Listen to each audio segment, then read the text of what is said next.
Rochelle, Sister Rochelle, if she can do the opening prayer for us at this time.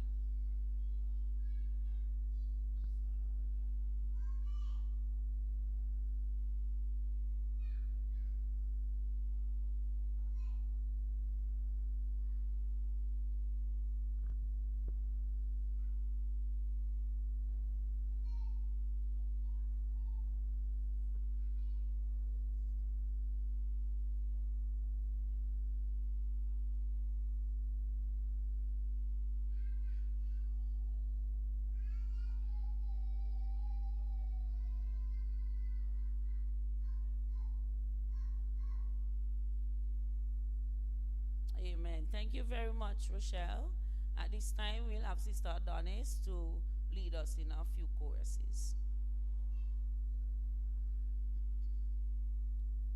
Please remain standing with me if you are able. We are together again, praising the Lord. We are together again, in one accord. Something good is going to happen. Something good is in store. We are together again, praising the Lord. We are together again, praising the Lord. We are together again, in one accord. Something good is going to happen. Something good is in store. We are together again, praising the Lord. I will enter his gates with thanksgiving in my heart. I will enter his courts with praise. I will say this is the day that the Lord has made. I will rejoice, for he has made me glad. He has made me glad. He has made me glad. He has made me glad. I will rejoice, for he has made me glad. So glad. He has made me glad. He has made me glad. I will rejoice, for he has made me glad. Just a suggestion from the crowd.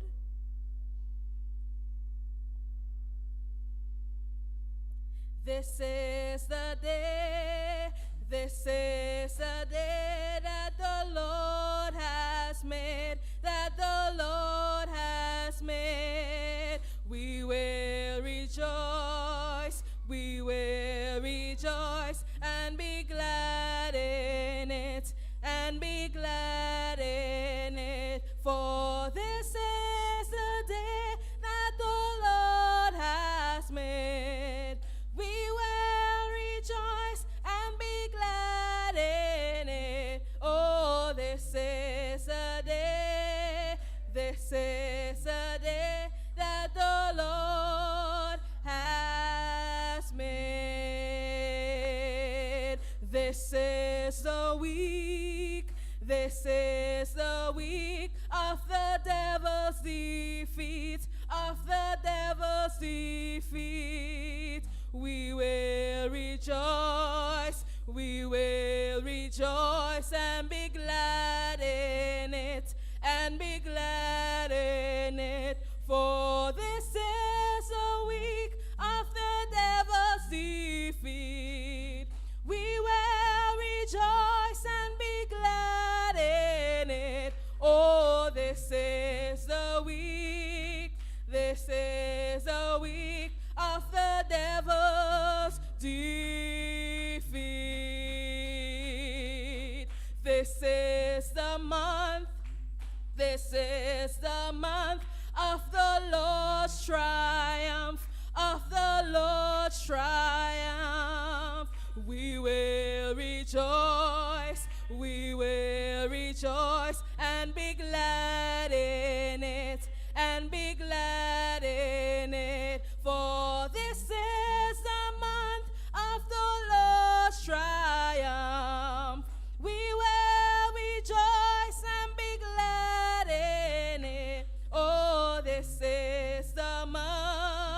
This is a month of the Lord's triumph. This is the year. This is the year.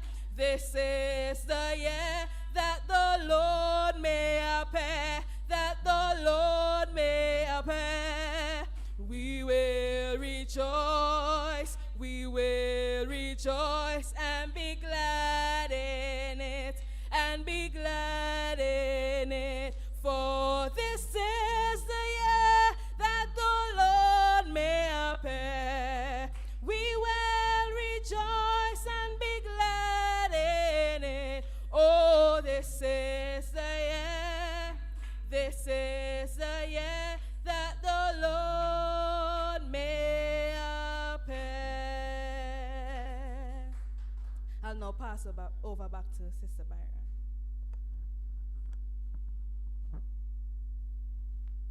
Thank you very much, Sister Adonis. Indeed, this is the day that the Lord has made. What are we going to do? Rejoice and be glad in it. This is the week indeed. This is the month and this is the year.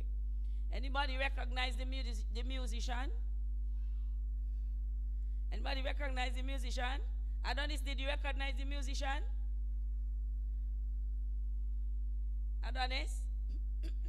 Okay, all right. Anybody else recognize that there was a musician in our midst? You laugh, it's true. No, there was a musician in our midst. Dr. Hahn was the musician. He was actually making the music with his mouth. Yes, he was. All right. Praise the name of the Lord. So indeed we are here, and for those of you who would have just joined us, we are happy to have you. Let me officially welcome all of you who are here on behalf of our senior pastor, our board. We welcome you to our health fair. Today climaxes the week of activities that we had. Yesterday we had our glow walk. It was such an exciting evening. Yesterday evening was so nice. Let me see the hands of all those who were there yesterday. Nice, nice. Brother Nicky, we missed you. We missed you yesterday. We walked to the arch at Orange Hill. Some people's shoes he'll drop off all thing. Yes, people's shoes he'll drop off. So we walked to the the arch at Orange Hill, and then on our way back we were able to distribute tracts and encourage persons not only to come to the health fair but also in the Lord. So we were able to do that and came back. Yeah, it was dark. That's why we had the glow sticks. So today, without any further ado, we are here with our health profession, Dr. Stan Horn. And Dr. Stan Horn is going to do a presentation for us this morning. And I really wish that more persons will capitalize on these free sessions. You know, sometimes we wait until our health start deteriorating, like yesterday when we were telling persons to come and get their sugar check and the pressure check. One lady said to me, I don't suffer with sugar and I don't suffer with pressure. He said, well, that is good. That doesn't mean you shouldn't get it checked. Right? So let us not wait until our health start going downhill to get things checked out. So without any further ado, I want to introduce to you our presenter for this afternoon. And you know the good thing about us today that we are doing this session, the person, we didn't have to bring this person over from overseas. He is the person and a man from our very own soil. A lot of times we do sessions like these and we have to bring somebody from overseas. So thank God that we have somebody of our own that we can call our own.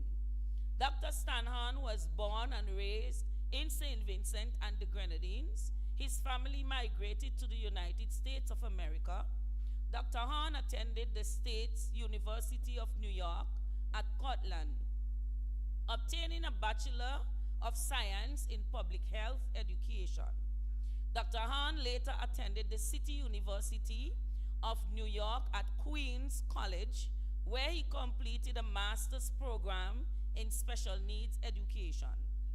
Dr. Horn worked at the Kings County Hospital Center in Brooklyn, New York, in various positions as a substance abuse counselor. Dr. Horn developed and coordinated the primary care or confidential testing, screening, and outreach HIV/AIDS program.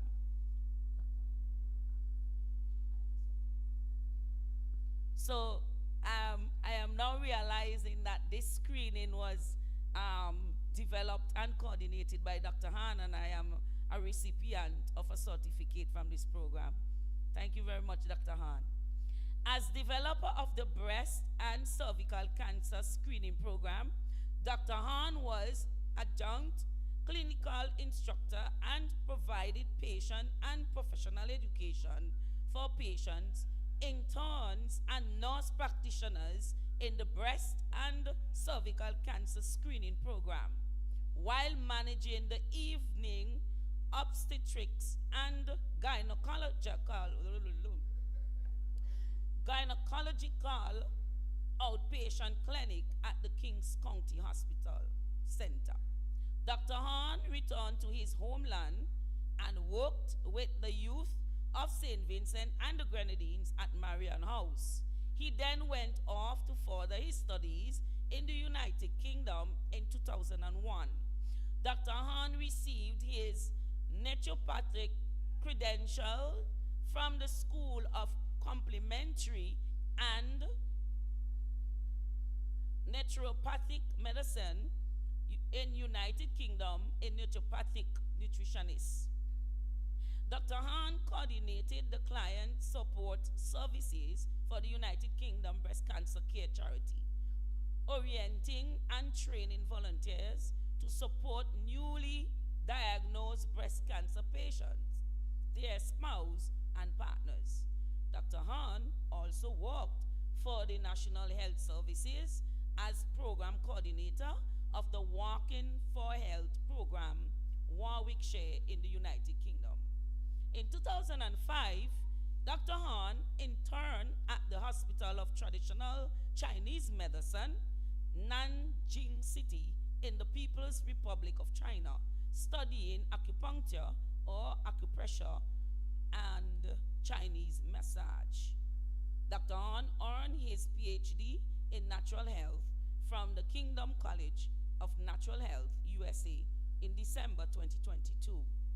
He has over 50 years of experience working in the health and social work fields across cultures in the USA, UK, and the Caribbean, and of course, St. Vincent and the Grenadines.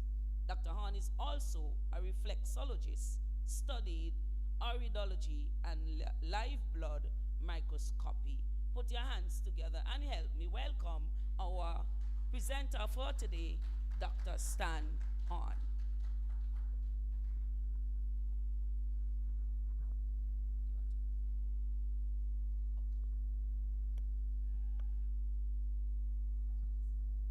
Why is everybody so far away? Come forward now. Fill up the spaces in the front. Gather yourself together. Gather yourself together. Gather yourself together. Okay, he's asking if we can come to the front, please. Yeah. Thank you. Yes, we always far away from one another in truth, even when we come to church, regular church service.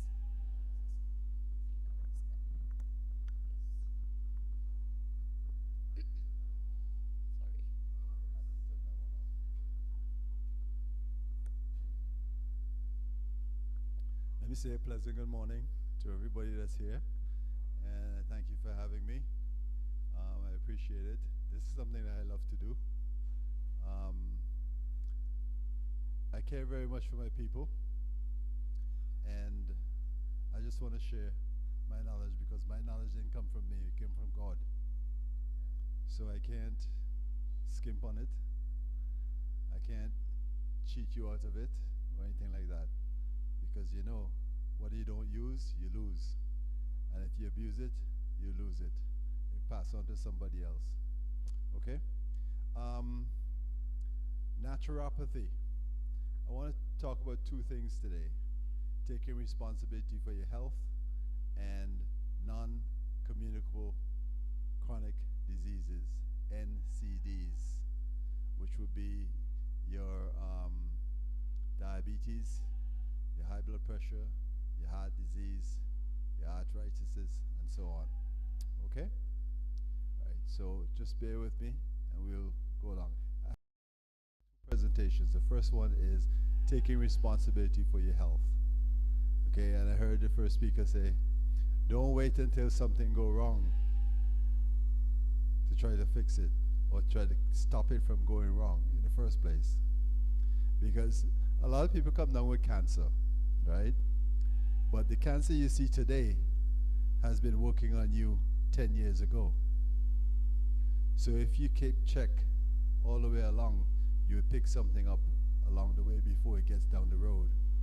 So it's important to always, when you have opportunities like this, to make use of them.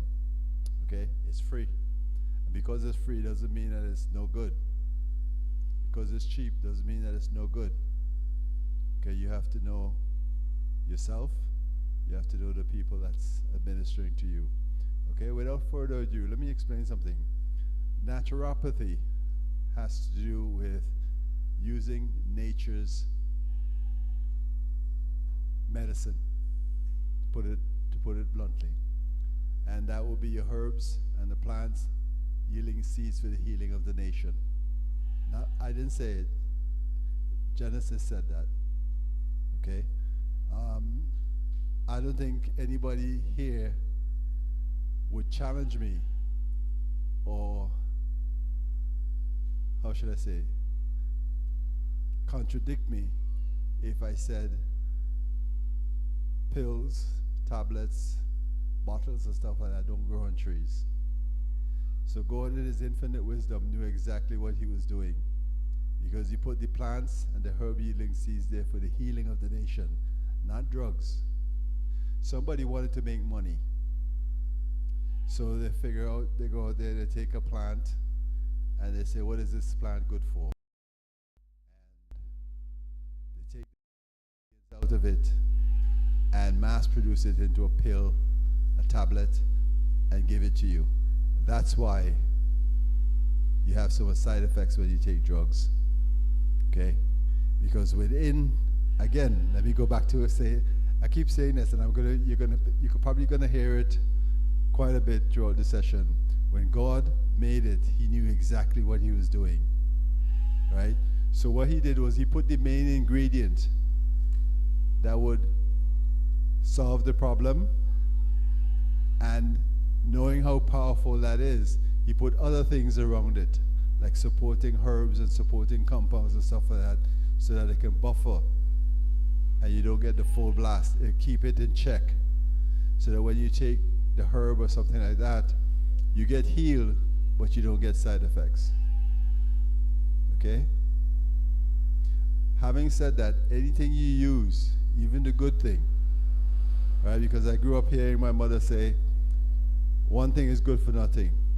And even the bad thing, even the good thing could be bad if you keep using it and abusing it.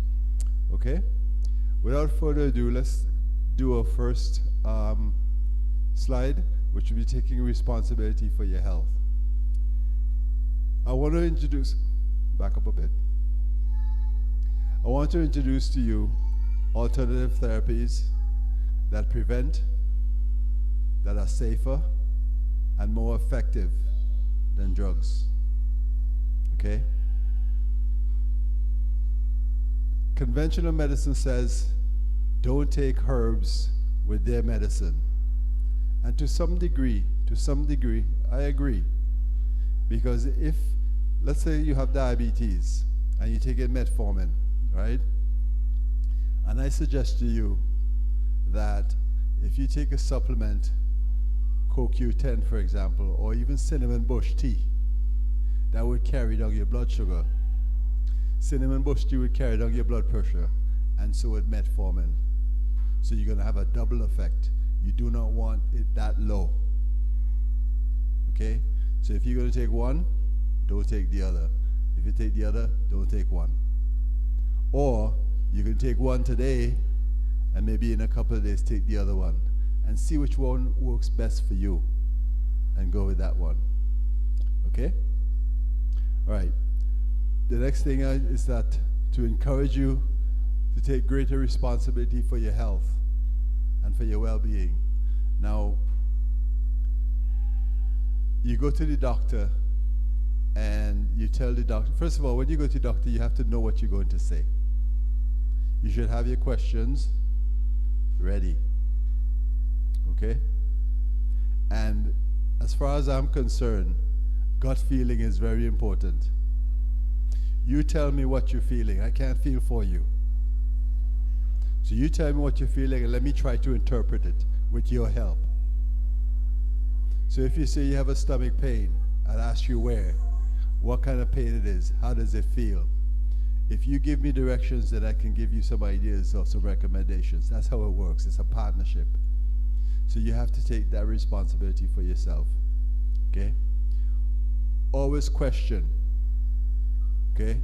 What your condition is, what can be done, can it be reversed? What can you do for me? Okay? So those are some of the things that I want you to get from today's program. Next slide, please. Naturopathy, nature's cure. It's a system of health care using what nature has provided. That's the herbs, the plants, and the herb-yielding seeds and so on for the nation, for the healing of the nation. It's food and nutrition. For example, you are as healthy as your colon. The colon is the last part of the large intestines. Okay? I'm sure you've heard people with colon cancer and that sort of thing. That's where a lot of toxins get caught and trapped. All right? So the cleaner that is, the more healthier you are. When you feel like going, go. Don't hold on to it. And it goes both ways, both when you want a stool and when you want a urine. I've met a lot of women in particular, okay, who don't want to use public bathrooms. I mean, I don't blame you, all right? You have to sit down. I can stand up and spout. I don't have to touch anything. Nothing has to touch me. But to hold on to your urine, for example, until you get home after a long day of work can damage your bladder. So try not to, all right? If you have to go to the bathroom, wipe the seat. Walk with little wipes in your pocket, in your handbag, right? And wipe the seat. Try not to touch anything. Wash your hands before and after, all right? Don't hold anything. This is waste matter. So you don't want to hold anything inside. Waste matter includes toxins that your body produces, that comes from the outside, that you breathe in, that you drink in, that you eat in. So you don't want to hold that stuff too long in your system. It has to get out. Okay?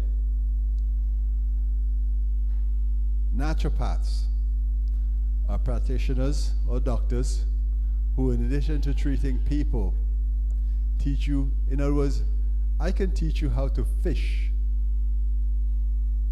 so that you catch your own fish. I don't want you to come to me every minute and ask me to catch this fish for you. You can do it yourself. You can learn how to do it yourself. All right? Sometimes doctors would say, why am I going to explain this to you? You won't understand anyway. Try anyway.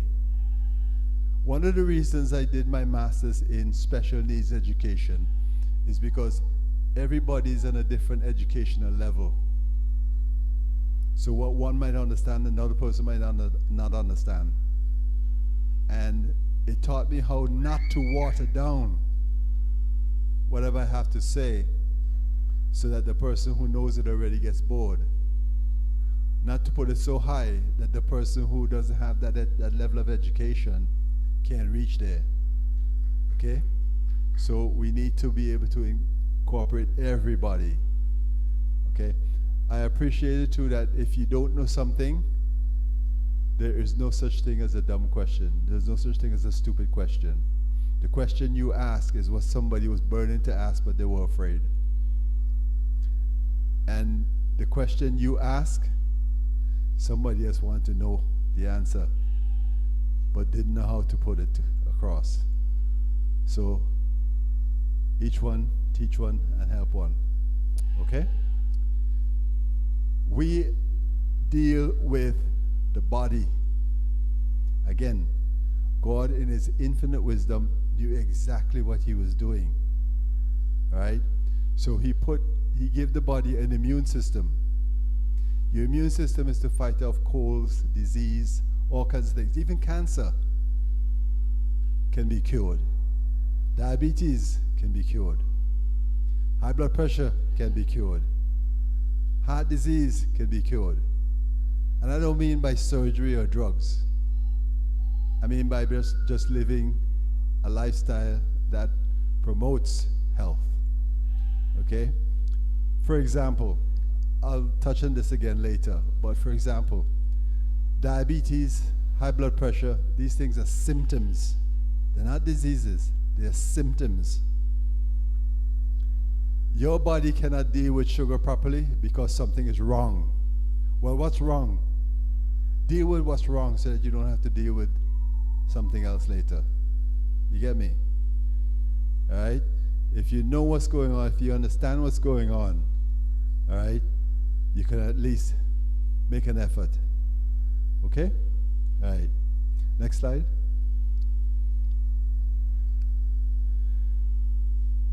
It's not only being disease-free, all right?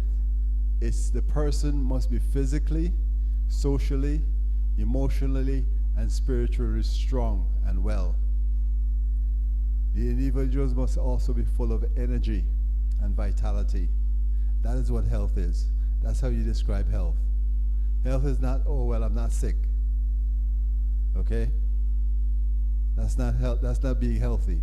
Being healthy, you still have the energy, the vitality, all right? And you have to be sound emotionally.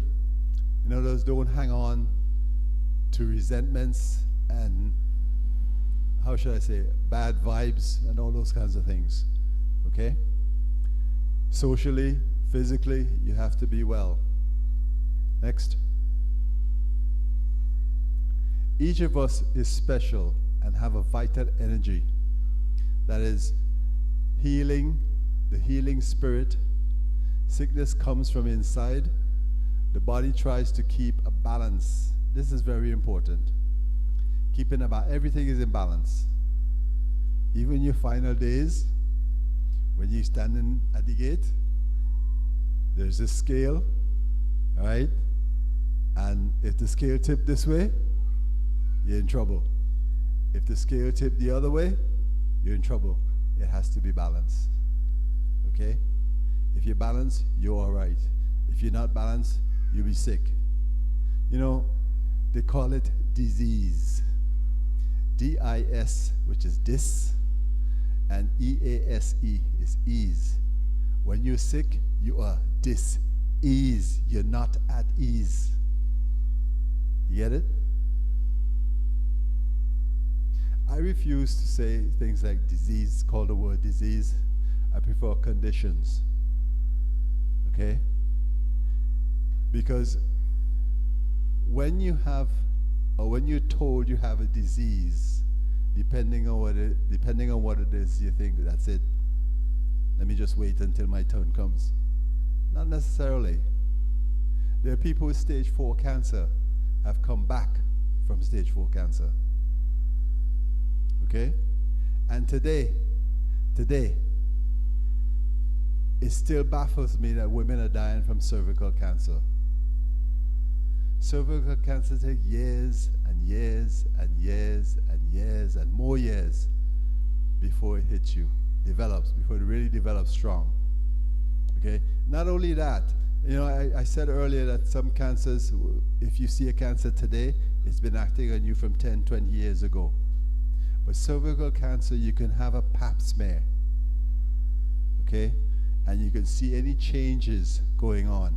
You can see changes even before it becomes cancerous. And you have an opportunity then to do something about it. So you have to take response. Listen, when you get sick, when you're in pain, and you come to see me, all right?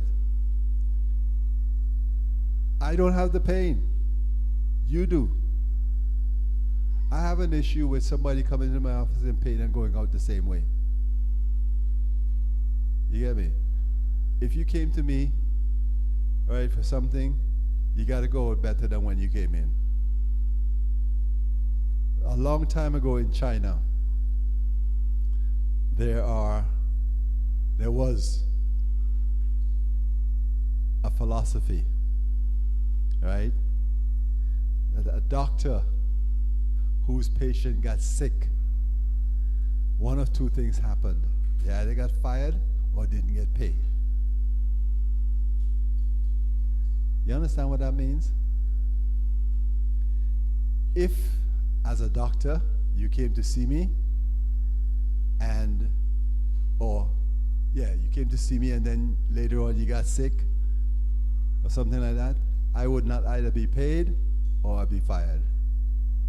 Because it's supposed to be taking care of somebody's health, not their disease. There's a difference. Health care is taking care of health, somebody's health. Today, what you have is you get a pill and the pain goes. And one of the things you want to do after that is go back to do your old routine. The same thing that got you the pain in the first place. So treating symptoms is not the answer, which is what a lot of conventional medicine does. They treat the symptoms. You have a pain, they give you something for the pain, you go home and you feel better, no more pain. What you do is you go back, for example, an athlete, right? He's got pain in his leg or something like that, or her leg or something like that. So the pain is no longer there. What are they going to do? Go back to practice. Because the pain is not there doesn't mean further damage is not being done, because you haven't done anything about the cause of the problem. You go after the cause of the problem. That's what we do as naturopaths, holistic people, not just naturopaths, but people who, herbal people, naturopaths, and all these people, these kinds of people, alternative medicine. But get this, they talk about alternative medicine, which means something other than quote unquote normal medicine. But the medicine we know today, that you go to Milton K2 for, or the District Clinic for, is about 200 years old. You know how long people been using herbs and water and sunlight and food to heal their ailments? 200 years old. Cancer is probably about 200 years old. Before that, people hardly died of cancer. Because when they have to go up to the mall, they walk. Instead of taking a van from here up there, they walk. You understand? So at that time, that I'm talking about, people walked and did more exercise. The food that they ate then.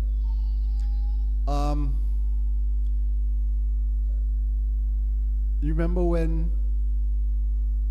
they didn't have corn curls? You remember when you were walking home from school and there was this fruit tree hanging over the road, and you feel like picking a mango or orange from the tree, and you eat it while you're walking home? That doesn't happen anymore. Not only that, we've got Gramazone, and we've got Roundup, and who knows what else. Okay? a lot of... Ask, go ahead.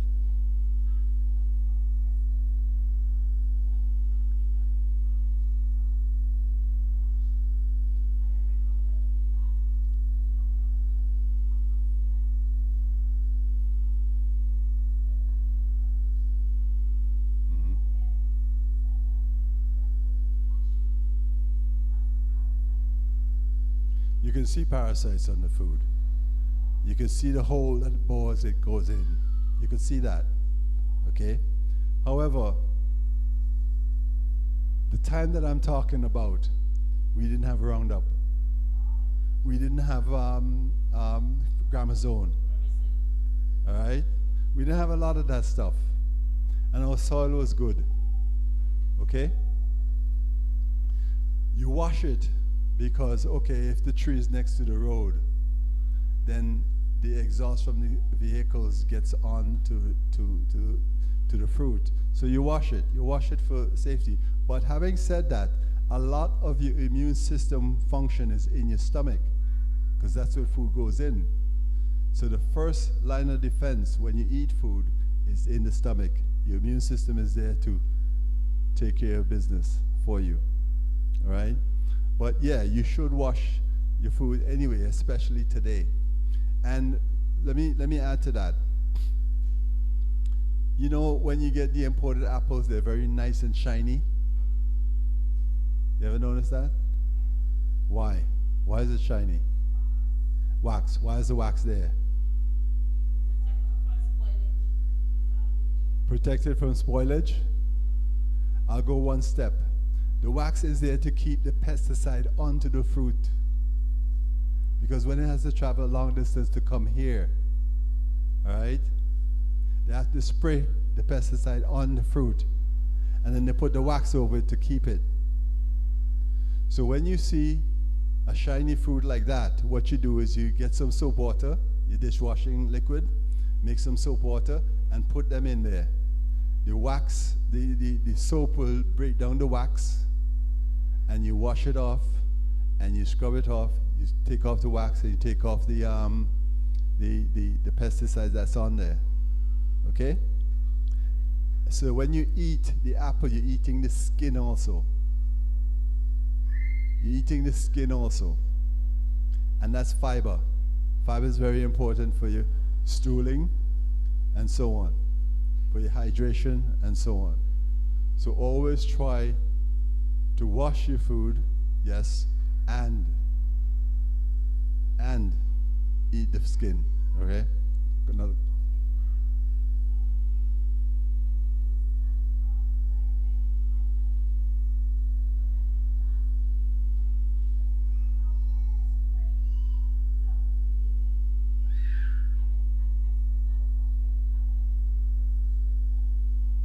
Yeah, it has two things. It's sprayed to keep the pesticides away, and it's sprayed to ripe it faster. All right? Now, here's the thing. The best time to eat a banana, a ripe banana, is when the spots get on it. Okay? Where the black, you know those little black spots? Yeah. That's because the sugar, I'm not talking to diabetics now, okay? Because the sugar is fully matured, and your body can deal with it. It's a different...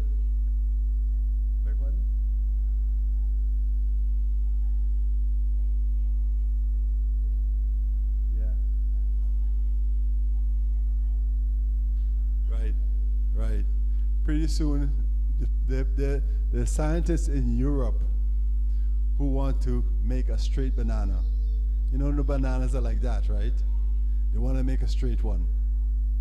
And they don't want to purchase the ones with the spots on them. But I mean, we are from a banana growing country, so we know about bananas.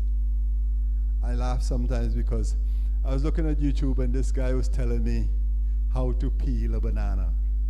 And the way to peel a banana is from the bottom. I mean, come on, seriously. They have recipes for avocado. You fry the avocado. Fry Fry, fry. Like put in a pan with oil.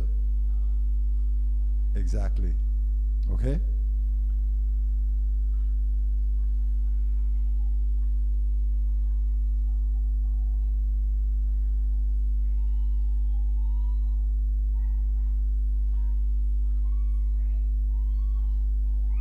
Yeah.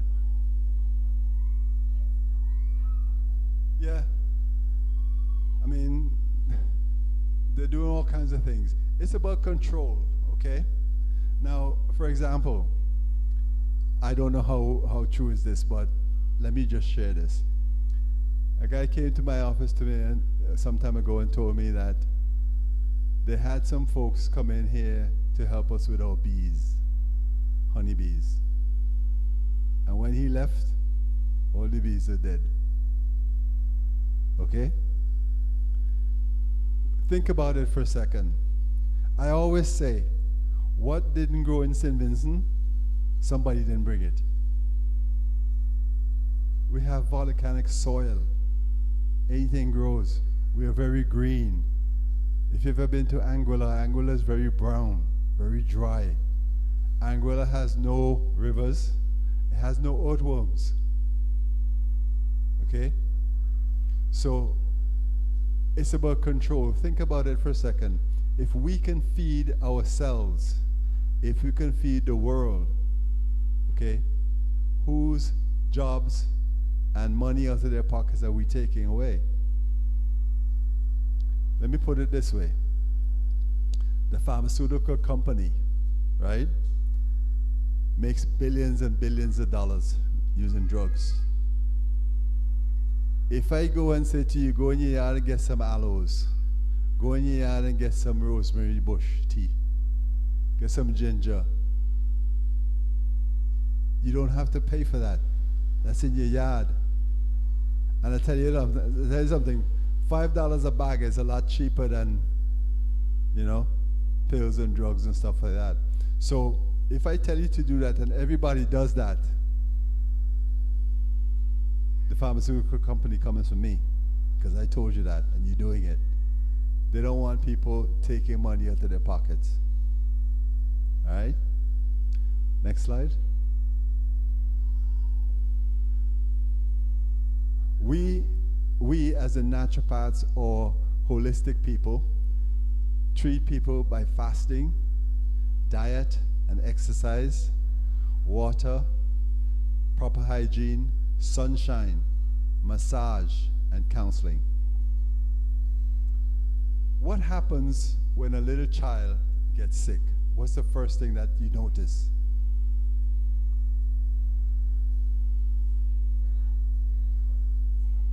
The energy cuts, yeah? They stop eating. That's the body telling them to stop eating. When your body produces energy, right? 50% of the energy that the body produces goes towards digestion. 50%, half of the energy that the body produces goes towards digestion. When you're sleeping at night, you're fasting basically. When you're fasting deliberately, the energy that your body produces, 100% of the energy goes to healing, cleaning, and repairing yourself. So you tell me, the child that stops eating because they're sick, don't get on their case. Just support them. Give them some water. Make sure they're not dehydrated. And keep them comfortable. Huh? Well, if you do, it's because you want to make sure nothing else bad is happening. Okay? You take them to the doctor. You can watch them. You can watch them. Huh? Yeah, but you'll be fussy too if you're sick. You'll be fussy too if you're sick. You'll be miserable. You'll be irritable. All right? If you're sick. Children are no different. As a matter of fact, children better at expressing themselves than we old people are. You know? And they have a way of crying when they're hungry, crying when they're wet, Crying when they're uncomfortable. Huh? Exactly. Well, what if you have a baby in a crib and the baby starts crying? One of the first things you're going to do, you're going to check to see when was the last time you feed them. Next thing you're going to check see if they're dry or something like that, or wet. Okay? So that's a signal. They can't use words to you right now. Okay? So they go cry. They're going to be miserable. They'll be fussy. They're irritable. Get your attention so that you figure out, well, what's going on here. All right? Okay. Diet is also very important. What you eat, okay, goes a long way in keeping you healthy. All right? A lot of prostate problems comes from corruption by pesticides on the food, in the food. Not just on the fruit, but what manufacturers put in their food. Sugar. Sugar is food for cancer. Okay? Sugar is literally food for cancer. Okay? So, well, it does. The sugar will produce the energy for it. Okay, and that's what it wants. Okay? Mostly processed sugar. Mostly processed sugar. Like your white sugar on your table, your brown sugar, and that sort of thing. Okay? And what about what? You know, it's interesting. They tell you high blood pressure is a result of too much salt in your diet. That's not true, you know. That's not true. High blood pressure has more to do with lack of calcium than adequate amounts of sugar. If you have adequate amounts of sugar in your body, your blood pressure will be stable. Salt, sorry.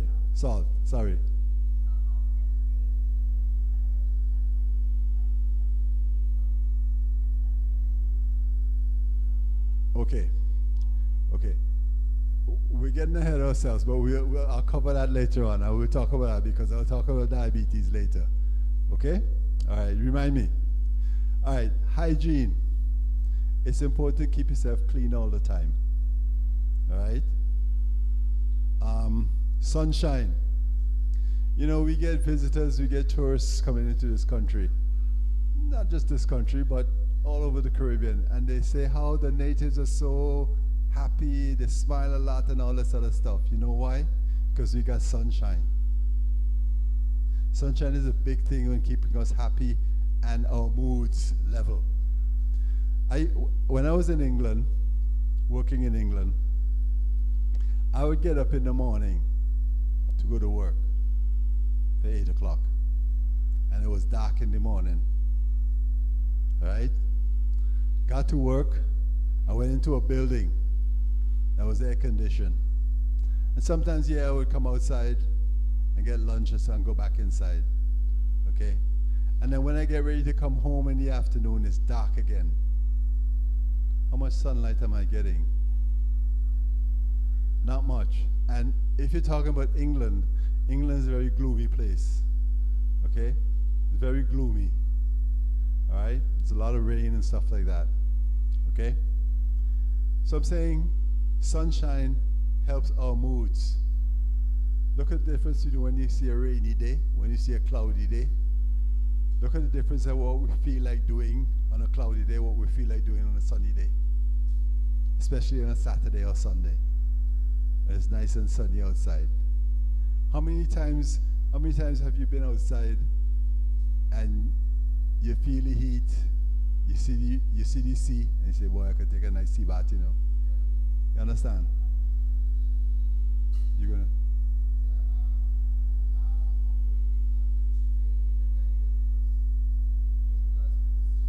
Exactly. Yes. That's true. That's true. Yeah, that's true. That's very true. He's got it spot on. Okay? All right.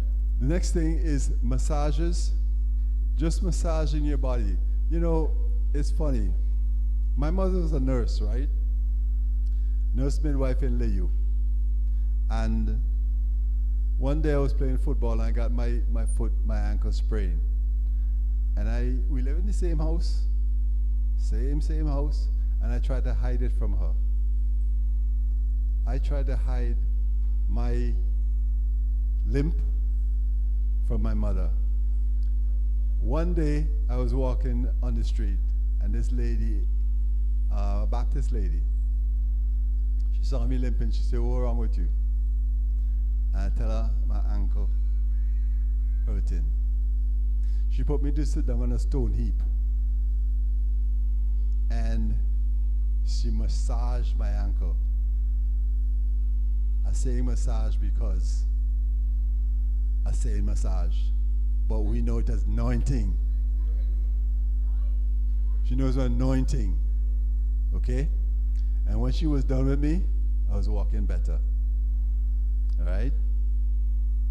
But that's what massage is. The different kinds of massages.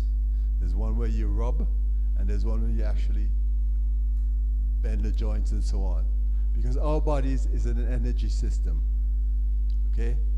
I can treat, a holistic person can treat an organ that has been surgically removed from your body. So let's say a woman that has hysterectomy or taking her ovaries out. You can still treat that because even though the physical organ is not there, the energy from the organ is there, remains in your body. So when you treat the energy, you're doing something, you're rebalancing the body. Okay? Counseling. A lot of, in some places it's difficult to do, right? Because if you look at St. Vincent, how small it is, everybody knows everybody someplace. People talk, all right? So it's difficult. Even in domestic issues, you take a woman from an abusive relationship and you take her out on Leewood. Next thing you know, the husband there. So it's difficult, and a lot of people don't want to come to counseling, okay, because somebody else can find out. People are going to talk, right? But there's a law. There's a law where there's a doctor and a patient relationship. There's a counselor and a patient relationship. I can't tell anybody, you came to see me, all right? I can't tell anybody what's wrong with you. That's against the law. You didn't give me permission to do that. Okay? I don't think people know or realize that, because for the amount of talk you just hear about other people, right? It shouldn't happen. If you report it, what might happen to that doctor, to that lawyer, or to that counselor? They will get in trouble, because they're not supposed to do that, right? But in a sense, counseling could be education as well. Because when I see people, when they leave my office, okay, they leave with a dietary plan, recommendations to what to eat and what not to eat, what to avoid and so on, what to cut down on, what to eat more of, okay? Diet is very important. As far as we are concerned, holistic people, naturopaths, holistic people, period, right? You put the condition on the table and we will show you how to deal with it with nutrition. You get that? Whatever the illness is, I can show you how to do it with nutrition or herbs or something to that effect, or remedies or something to that effect. Okay? Because the plants are there for the healing of the nation. The seeds are there for the healing of the nation. Next slide. Next slide. Everybody inside? Yeah. All right. Food alkalizes the body. Your body should be more alkaline, okay, than acid.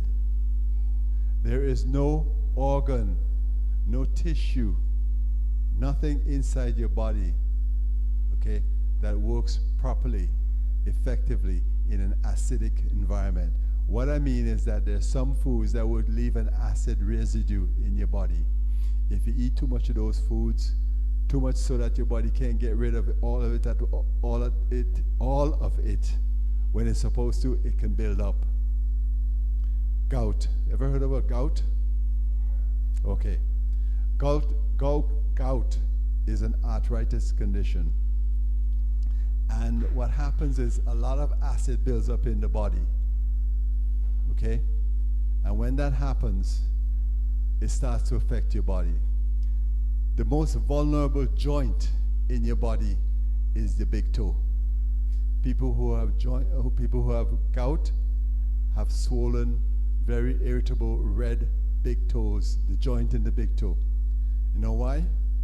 Again, God in His infinite wisdom. The body will move anything that threatens the organs furthest away from it if it can't get rid of it immediately or all at once. So what does it do? It puts the acid that's built up in your system the furthest joint from your body, which is your big toe. It can affect other joints too, yes, but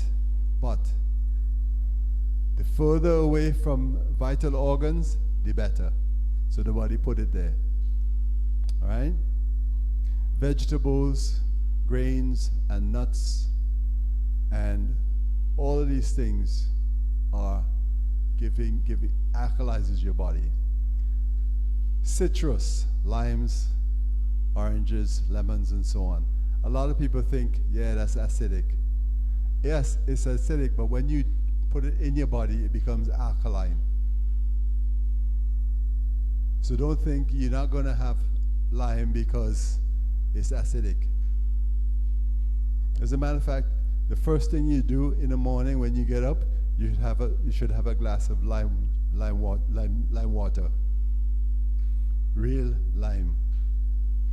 I know we have difficulty getting lime these days, but I'm not talking about the one in the bottle that you buy in the store. I'm talking about the lime that you pick off the tree and cut in half and squeeze.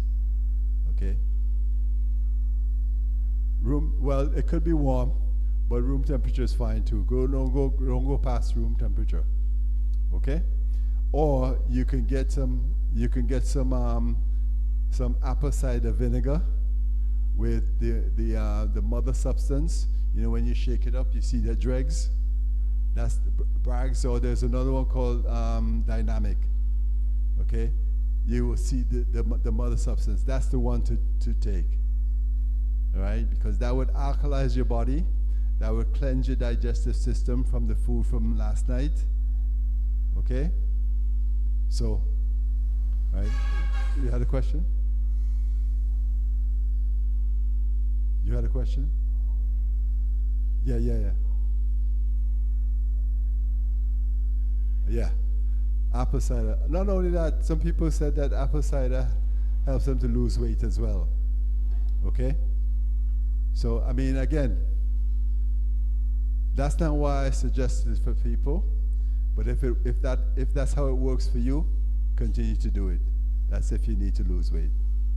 All right? Okay. So whatever you do, fruits, vegetables, nuts and stuff like that would give you alkaline.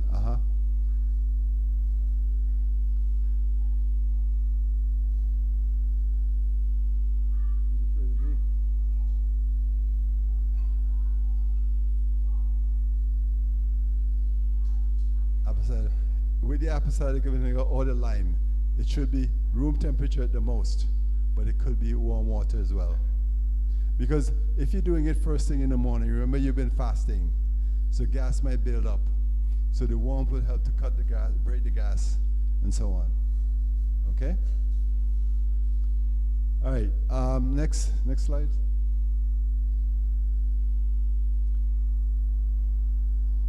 When it comes to alkalizing your body, it releases tension, it decreases emotional stress. It increases the oxygen levels in your body. Okay? And it increases circulation. And I'm talking exercise also. It increases circulation and supports healing.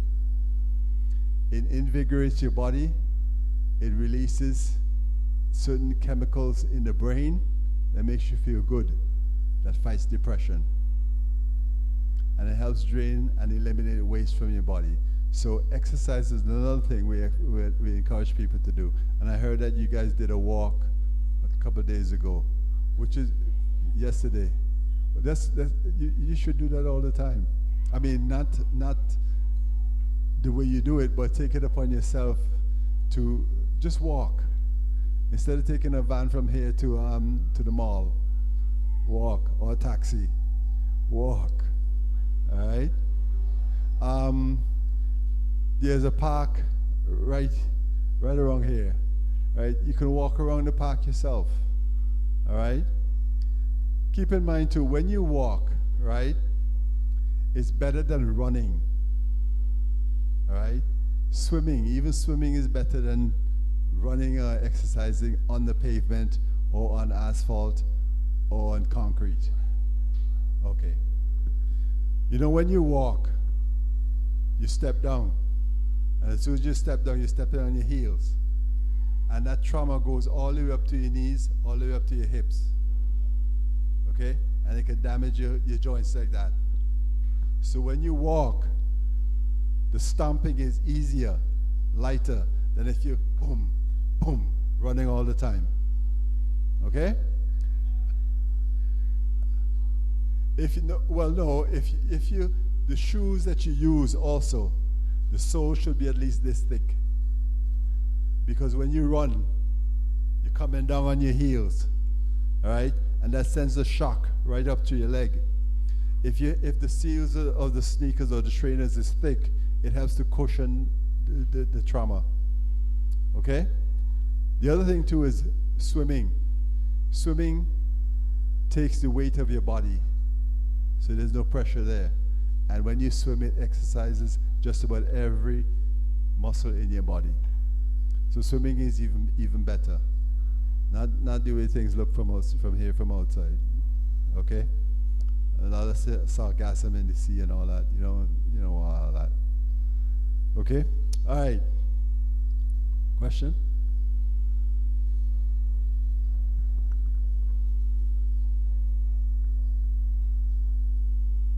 Toxins? Or detoxing the body? Okay, when you're detoxing the body, first of all, the food you eat has toxins in it. The air you breathe has toxins in it. Okay? The water you drink has toxins in it. Because if you burn your land with gramazone, that water goes in, that gramazone goes into the earth. And in the earth there's water. Alright? And then it comes right back into your system because you drink it. It goes up in the air, comes back as rain, you catch it, you drink it. Alright? The reservoir, same thing. Okay? So when you detox your body, you're trying to get rid of all of that stuff that's been piling up there. And if you do that, you'll be healthier longer and ward off a lot of conditions before they even get started. And whatever got started already could be helped to get rid of. So when you're detoxing, okay, you're flushing the toxins from your body. Okay? And fasting is the same way. Okay? Because remember what I said, 100% of the energy that your body produces, okay, goes towards healing, cleaning, and repairing itself. Right? When you fast, when you detox, you're not eating. You shouldn't be eating. Right? Because you want your body to clear out all that stuff rather than putting stuff back in as your body clears it out. You get me? See, our bodies produce toxins just from the chemical processes in our bodies. Our bodies get toxins from the air we breathe. All those vehicles running up and down, we don't see it, but we get the exhaust. Okay? In our water, in our food, okay? Even in the soil, there's toxins. So there's toxins, but again, God in his infinite wisdom gave us the opportunity to breathe out carbon dioxide, to go to the bathroom for 1 and 2, to get rid of stuff, to sweat, to get rid of stuff, and all of that other stuff. Okay? The same principle is when we cough, we're trying to get rid of something.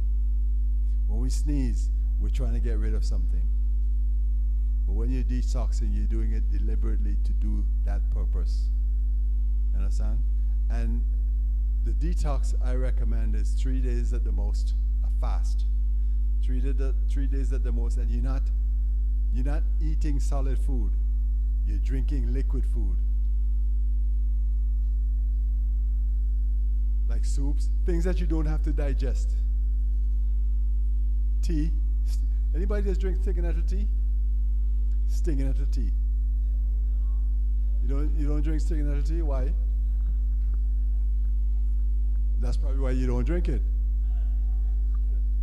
Stinging at yeah, if you touch it, it's gonna sting you. The broadleaf one, what you do? Wait. Huh? Is what? Yes, it's good for a lot of cancer.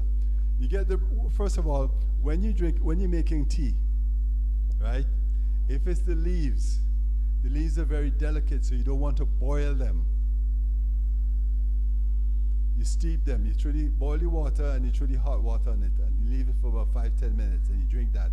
If it's ginger, if it's a bark, if it's a stem, those things are harder, so you have to boil them. Okay?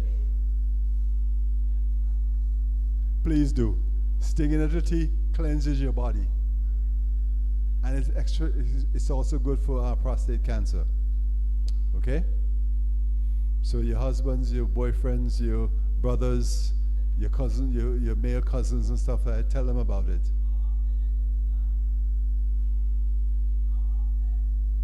What's wrong with every day? 2-3 cups every day. Drink water also. Water is very important. It flushes your system. Okay? Boil your water.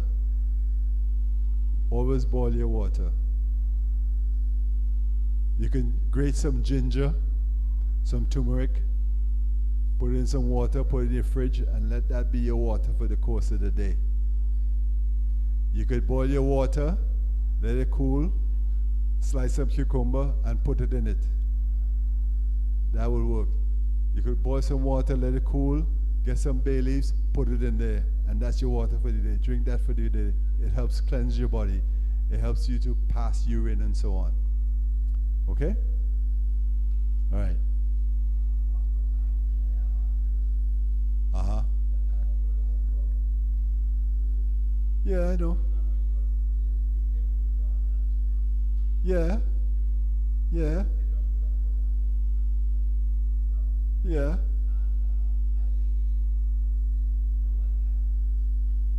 Why? Let me ask you a question. Who gave you that? Your grandmother or your mother?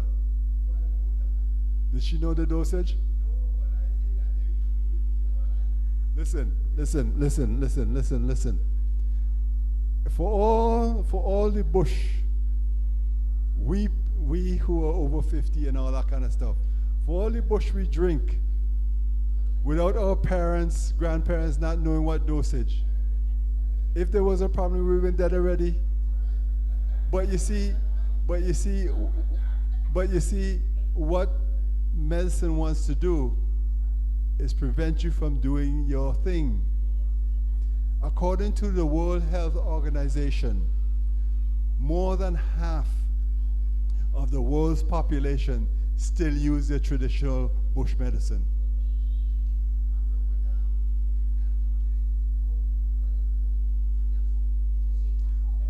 Start here and build up.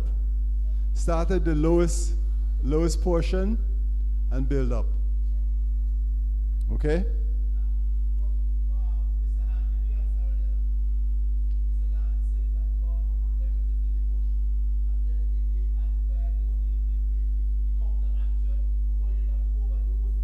Right.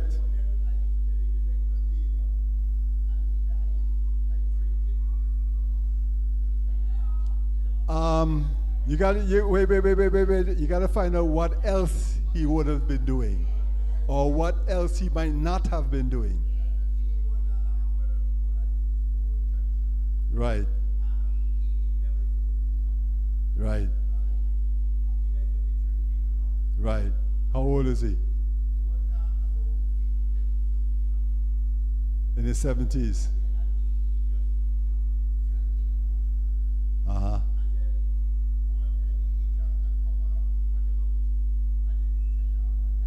Okay.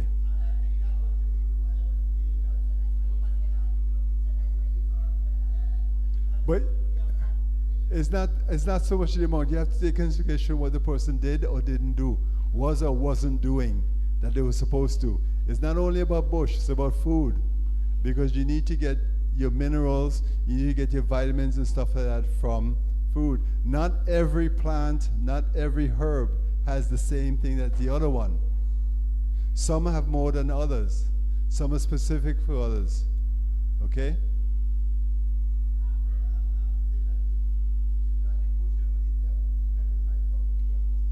What makes you think it was the amount?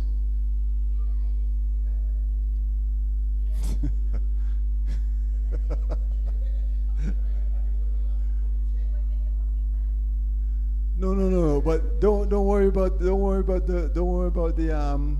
dosage, because what I always advise people to do is start little and build up. Okay?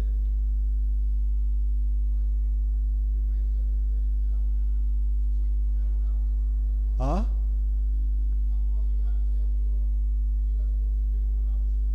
Exactly.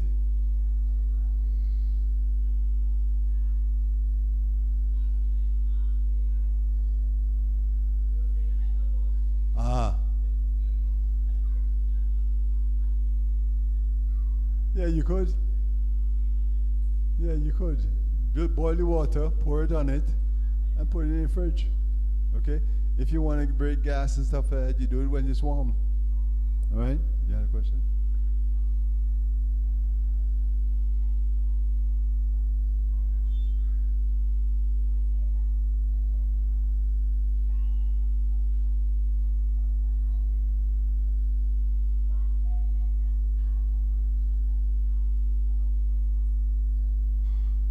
Right, boy.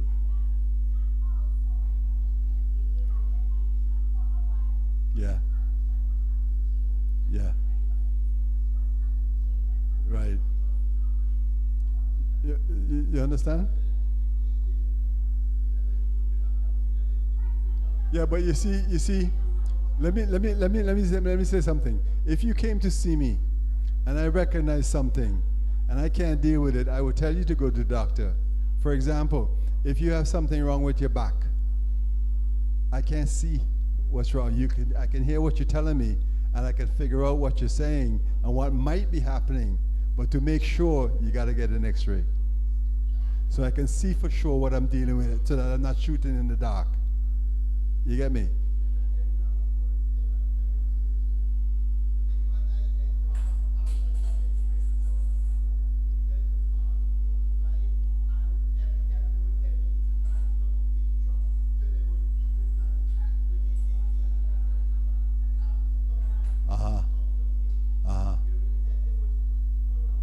Anointed, yeah. Okay, after the finish anointing it, how did you feel? It didn't improve.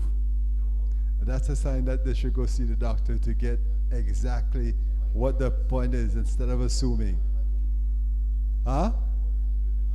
Yeah, they didn't have to, but they have the technology to say, let me see what's going on, rather than shooting in the dark, rather than guessing and so on. Okay. Next slide. Okay.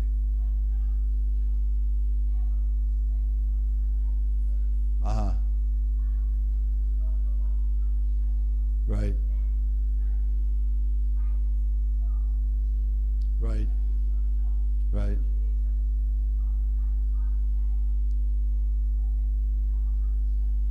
You have to know. You have to know. You have to know. Mhm. For example, all right, conventional medicine doesn't like natural medicine. They will demonize natural medicine. But as far as I'm concerned, okay, I can't see through you. Okay? I'm not going to guess what's happening. I can hear what you're saying. I can put two and two together, and with my knowledge, I can figure something out. But that's my intuition. That's my professional experience. But still, if you see exactly what's happening, then you have a better chance of hitting the nail on the head. You understand? All right. Your mental, your emotional, your physical, and especially your spiritual health is very important. Okay, you can have all the money in the world. You get sick, it may or may not help you at all. Or you'll spend it all your savings that you've been trying to save or hold on to and give it to somebody else to get your health back that never comes back to 100% the way it was before. Okay? Your outlook on life is very important. Okay? Now, I've had many cancer patients, and for some people, all right, as soon as they get cancer or hear they have cancer, they think it's a death warrant. Okay? Not necessarily. Okay? If you know what's going on, if your faith is strong spiritually, because I tell you something, you can come to me and I can tell you from A to Z what to do. You still have to do it. If you have a question, you can always call me. I can advise you otherwise. But at the end of the day, God has the last say. Okay? But keep in mind that He helps those who help themselves. So you can't just sit down there and say A, B, and C and not lift a finger. If you're supposed to not eat something, don't eat it. Okay? Don't think God is going to come down and stop, or as soon as you're about to put it in your mouth, knock the fork away. Doesn't work that way. Okay? You have to have some discipline yourself. Okay? It's important for the entire body to work as a unit. Okay? We have a way in medicine, we have a doctor for the heart, we have a doctor for the stomach, we have a doctor for the brain, and they don't talk to each other. If something is happening to your big foot, you're not going to be right in the head. If you got a headache, you're not going to be right anywhere else. And heaven forbid, you got a toothache, you definitely ain't sleeping. You understand? So it has to work as a unit. Okay, next.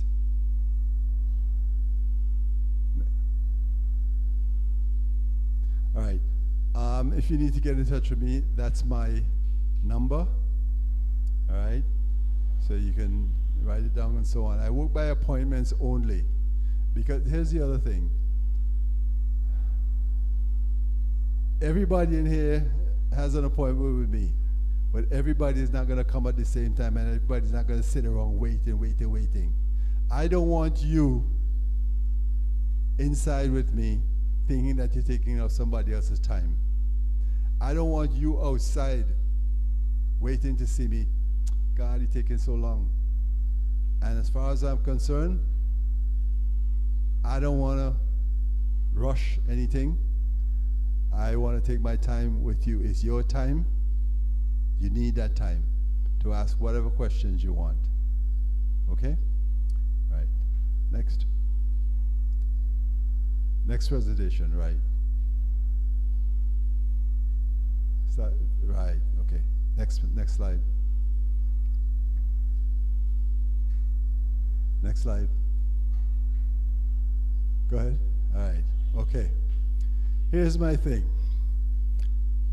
God, okay, the mercies of God, let's present ourselves as living sacrifices, holy, acceptable unto God, which is our reasonable service.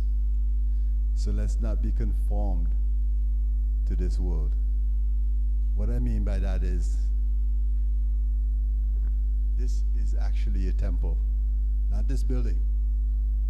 This is your temple. The Spirit, the true and living Spirit of God is in this temple, yes. But the true and living God's Spirit lives within you, inside of you. That's why you have to keep it clean. That's why your mind have to be clean. What you let into your mind is what's going to come out. It's not what goes into the man that spoil him, you know. It's what comes out. You put in junk, junk's going to come out. You put in garbage, the smell is going to come out. You get me? So that's what I mean by that. Next. Chronic non-communicable diseases. NCDs is probably what you would hear, right? When somebody, you go to the doctor and they hear NCDs, they're talking about non-communicable chronic disease conditions, right? So that will be your cancers, your cardiovascular diseases, your heart diseases, for example, your diabetes, your high blood pressure, right? Chronic lung conditions, lung diseases. The major ones are heart disease, heart attacks, strokes, all right? Chronic obstructive pulmonary diseases. You know what that is? Okay. Your lungs stretches, right? As you breathe in, it stretches. With cardio, with pulmonary obstruction diseases, the lungs doesn't stretch. It becomes stiff and hard. It's like breathing into a leather bag. You breathe into a balloon, it'll expand, right? You breathe into a leather bag, it's not going anywhere. That's the damage that's done to the lungs that prevents it from stretching. Sometimes you have 40% capacity of your lungs. 40% is a lot different from 100%. Okay? And then you have high blood pressure, diabetes, asthma. Okay? Now, next slide, please. Some other conditions is osteoarthritis and osteoporosis. Osteoarthritis. Bushings. Any mechanics in here? Any car owners in here? You know what bushings are? Right. You know what cartilages is? You know yeah, that's your bushings. All right? Okay. So it's like washers. The cartilage is like washers in between the bones. If the bones start rubbing together, it creates inflammation and friction and pain. That's your arthritis. That's because the bushings, the washers, the cartilage are no longer there. The cartilages are nice and smooth and they get lubricated. So they're smooth, so the bones slide over each other. Huh? From cold?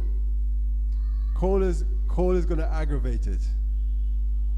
Okay? There's osteoarthritis where you get because you've been an athlete, because you've been, let's say you're a mechanic and you're kneeling down on the concrete and all that kind of stuff, right? Then there's rheumatoid arthritis, which is also an inflammatory condition, right? And that's a problem inside the body that brings inflammation through the joints. And the joints, when it comes to rheumatoid arthritis, the joints of the fingers are the ones that they start getting crooked and stuff like that. Okay? So that's part of it. Alzheimer's disease, dementia. Anybody know anybody with dementia? Okay, all right. They're at home, but they still want to go home? Right, okay.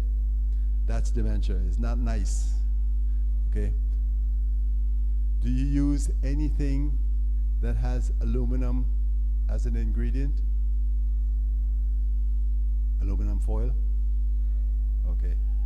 Use parchment paper instead. Parchment paper. Use that instead. You use deodorant with aluminum in it?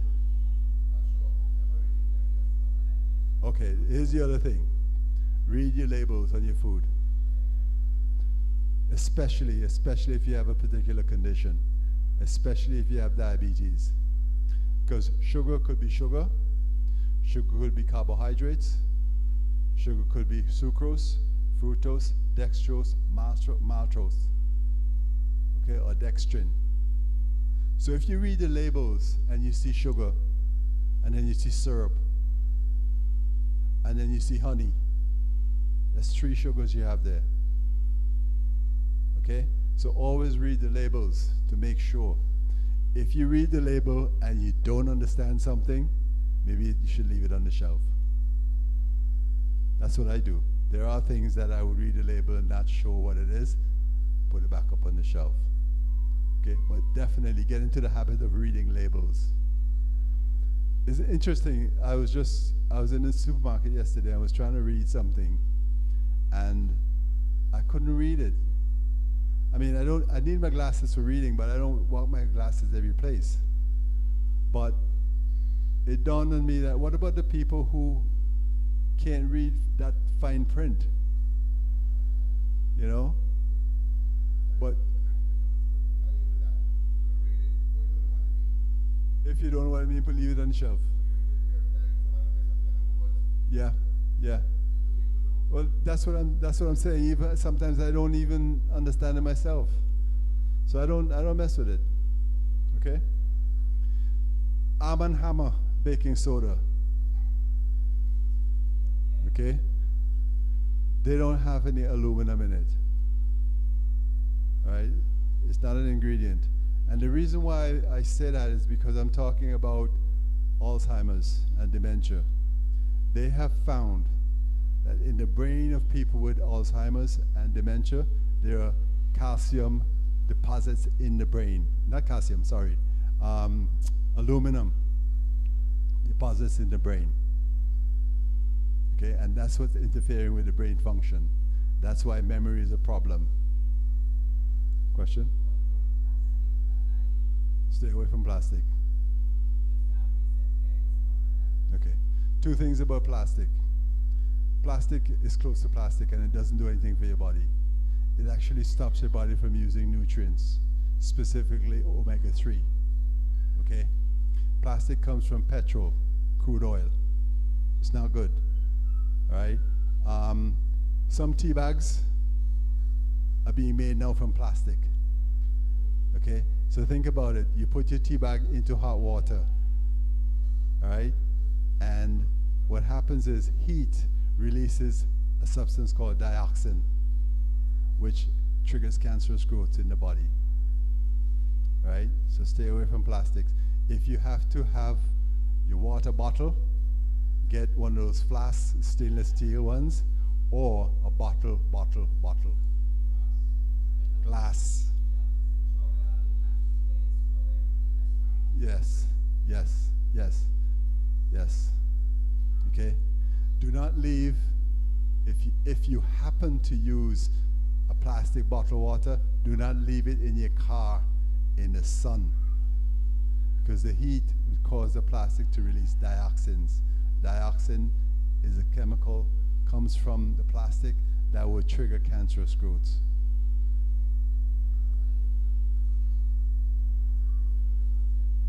It's cheaper. One, it's cheaper, and 2, it's convenient. Because if you're carrying a bottle, one of your concerns is it's going to drop and break. Okay? If the plastic drops, that's it.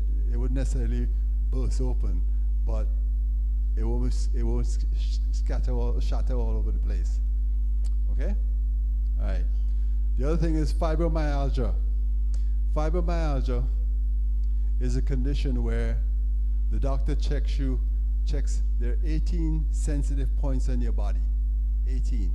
And the doctor checks those to see if it's painful, to see if you say ouch and so on. If you say ouch on 11 of 18, then you have what's called fibromyalgia, which means your joints are aching, there's inflammation in your joints, and so on. Diet corrects that. Okay? Cancers, skin cancer, lung cancer, leukemia, all of those things can be resolved. They can be resolved. Okay? A lot of people don't do things because they don't want to find out if something wrong. If you find out something wrong today, think of how much time you got to work on it before it gets over here. And when it gets over here, how bad is it? You understand? So you want to prevent it from getting over there. So go get yourself checked when you're supposed to get yourself checked. Okay? You can do your own examination at home. You know your body. However long you've been on this earth, your body has been with you. So you know your body more than anybody else. When you look in the mirror, when you're bathing and you're soaping up your skin, feel for anything. Notice anything that's not normal for you. Notice anything that wasn't there yesterday, that's here today. Okay? Your body is always telling you something. Your body is always communicating to you something is wrong, you need to do this, you need to do that, you need to do the other. Okay? Pay attention. All right? Seizures, epilepsy. Again, our system, our bodies is an electrical energy system. You have two centers in the brain, right? One to make you, grow strength all of a sudden to get away from something threatening, a threatening situation, and another system to calm you down after the threat is gone. And you say, wow, whew. Okay? Two systems. One system fires off, okay? And this system calms it down. When you have a seizure, when you have fits, okay, when you have epilepsy, this one is firing off, and you may fall down and, tremors, trembling and stuff like that all over your body. Well, this is firing off, but this is not working to calm it down. So until this its act together, you're not going to calm down. You're going to still have the seizures, you're going to still have the shaking and so on. Okay? So two systems in the brain. One to get you excited and one to calm you down. When there's a threat, okay, you get ready to either run or fight like hell. And when you get away, the other system kicks in and say, calm down, everything is gone now. And you go, whew. Okay? Two systems. Again, let me repeat myself. I don't want to sound like a broken record, but when God made it, he knew exactly what he was doing. All right? Okay. I'll tell you something else. I'll share something else with you. If I was an atheist, right, didn't believe in God, if I was an atheist, from my studies, from my experience, and from a professional work, if I wasn't an atheist then, I would have been God-fearing today. Because you could see for yourself, how we are made wonderfully. Exactly. All right? As far as I know, I didn't walk out of the ocean and start growing 2 legs and 2 arms and a brain. That's not how I worked. That's not how I came about. Okay? I was wonderfully made. All right? Next slide. Symptoms. I mentioned before symptoms.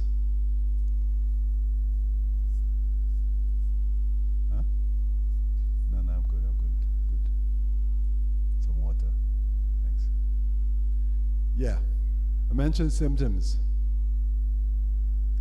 A lot of what you get treated for are symptoms.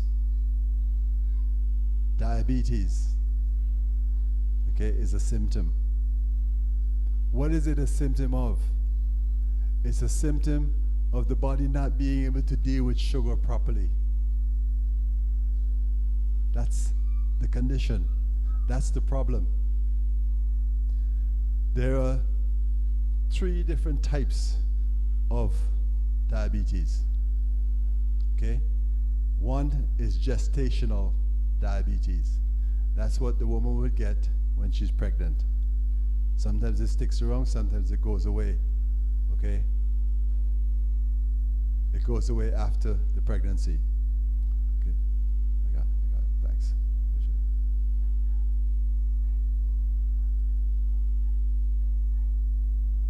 When a pregnant woman has what?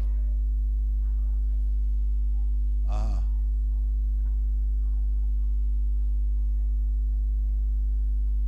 She can also develop high blood pressure as well. You know how much pressure? Well, I have to ask you. I don't know myself. You know how much pressure your body is under when you're pregnant? How you know?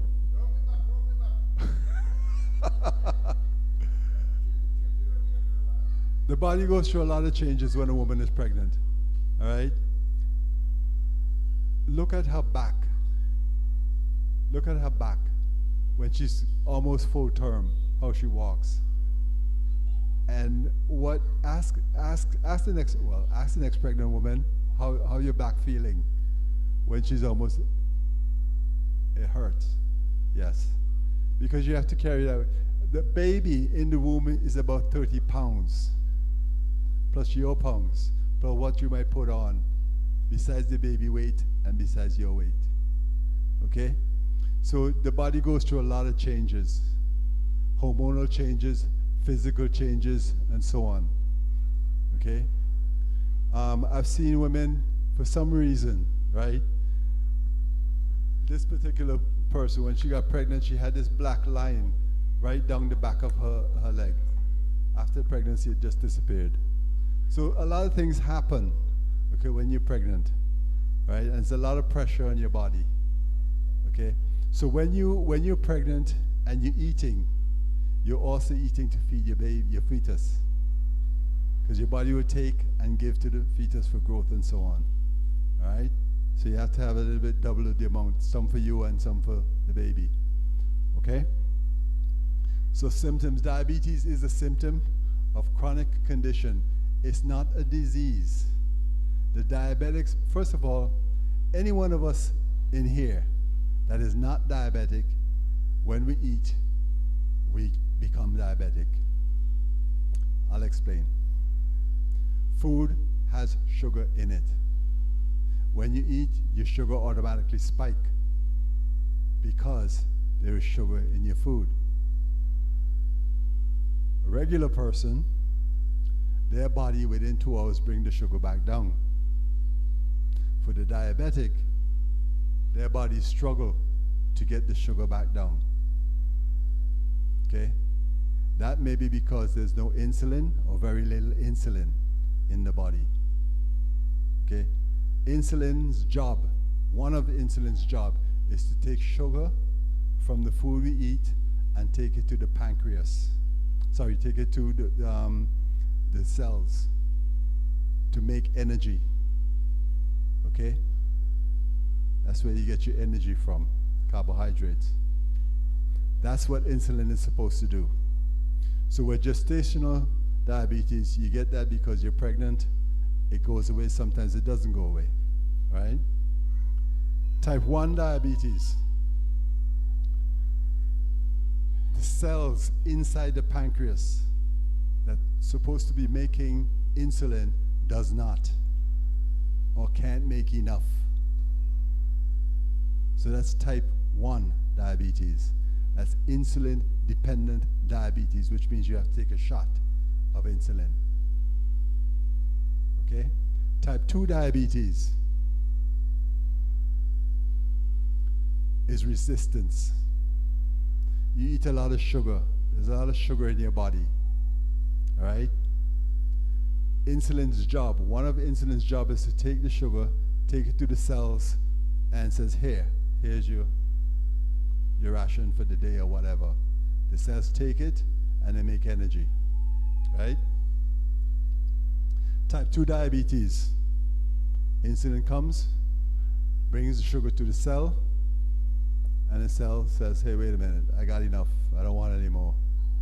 That's insulin-resistant diabetes. That's type 2 diabetes. Okay? There's a difference. When you have type 2 diabetes,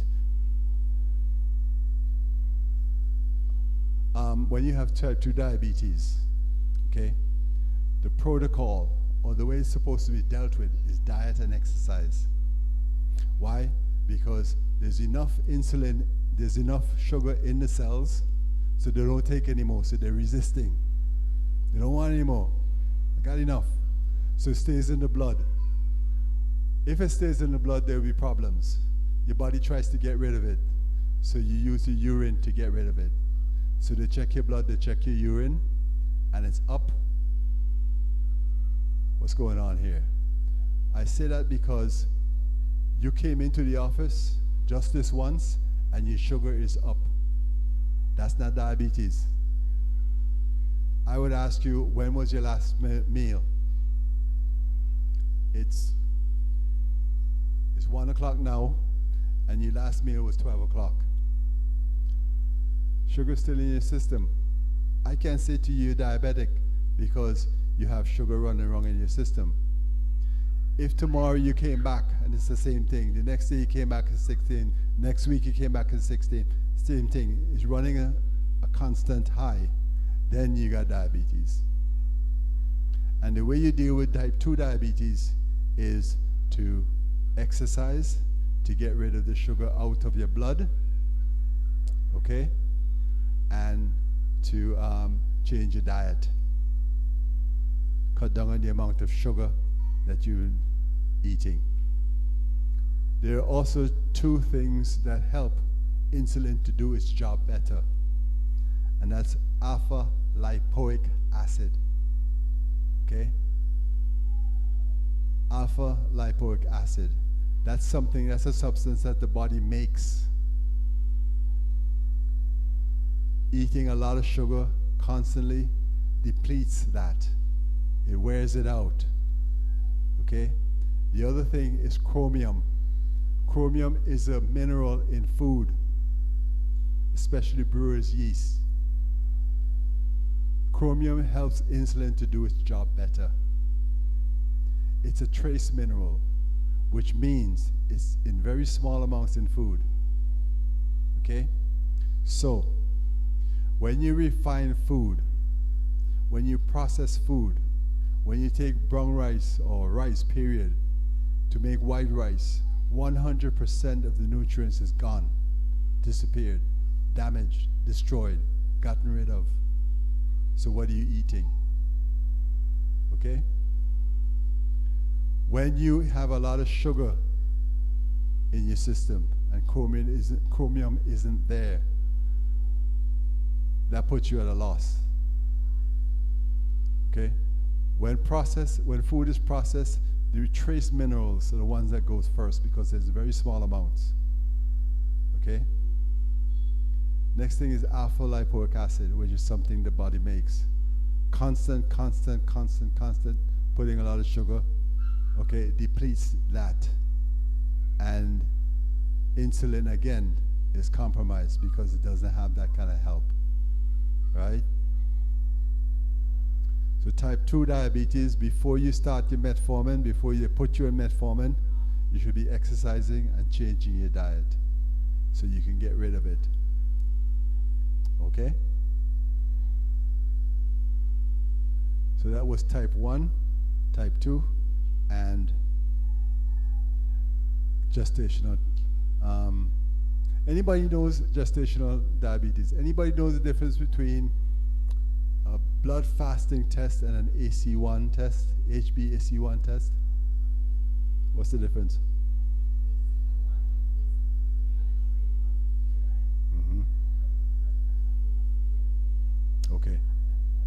Everybody hear that? Okay. That's okay. I'll repeat it. When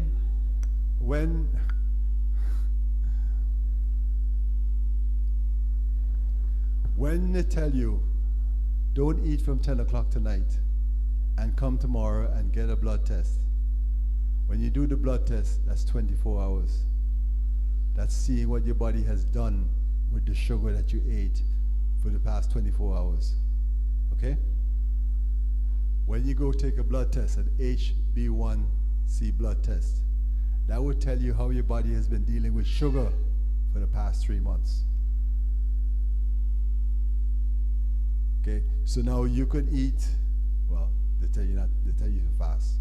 But the idea they tell you to fast is to give the body time to get rid of the sugar that's there. If the sugar is still there after all this fasting, then they will suspect diabetes. But if they can see a running record over the past 3 months that's always been high, then they got a good case also. Okay? So the blood fasting overnight and the A1C test. This is kind of like when you're not looking. When 3 months from now you take a blood test, you ain't paying attention to what's going on 3 months ago. So that's when you're not looking. But when you know you gotta fast, you want to see what's going on, okay? And you're up for it. So you definitely are gonna fast, okay? All right, next slide. There are some contributing factors: emotional stress, trauma, all right? Too much blood, high blood sugar levels, all right? All of that. These contribute to diabetes. Infections can do that as well. Family history is overplayed.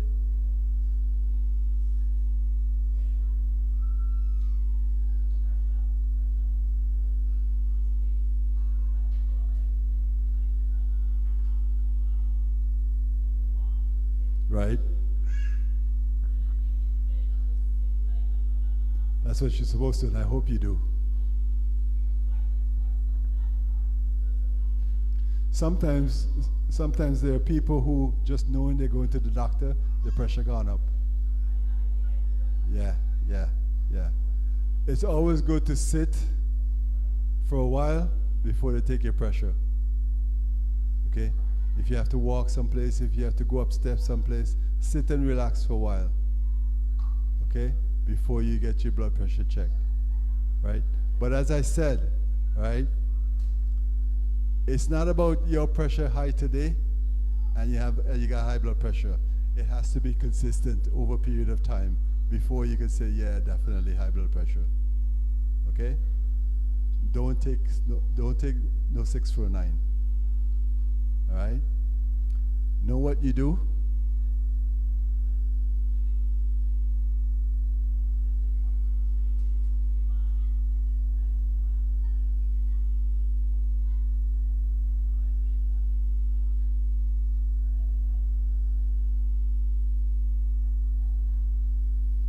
There was a guy, right? I read the story. There was a guy who was told by the doctor that he's got really bad heart disease. Okay? And he decided, with other things that was going on with him, he decided he's going to kill himself. So the way he chose to kill himself is to run until his heart gave out. Okay? He ran until he couldn't run anymore. So he hunched over. After that, you start feeling good. And then he started doing it again and again and again, and he kept exercising. Before you know, you go back to the doctor, pressure gone down. Okay? Attitude is also very important. Okay? Family history. A lot of people think, if it runs in the family, I'm going to get it. Because it runs in the family doesn't mean you have to get it. Doesn't mean you will get it. Doesn't mean you could curse yourself and get it. Okay? Well, yeah. It's a risk factor if it's in your family. Huh? No. That's overplayed. Let me tell you something. Because we family, you do something and you get something. I don't do what you do, I won't get it. You understand? There's another thing, that because we live in the same household, we're exposed to the same kinds of things. We eat the same food, we breathe in the same moldy air in the house, and so on. All right? That is a familial collection. Because we're all in the same place, doing the same thing, getting the same food, getting the same air, using the same water, we're exposed to that, so we can get it.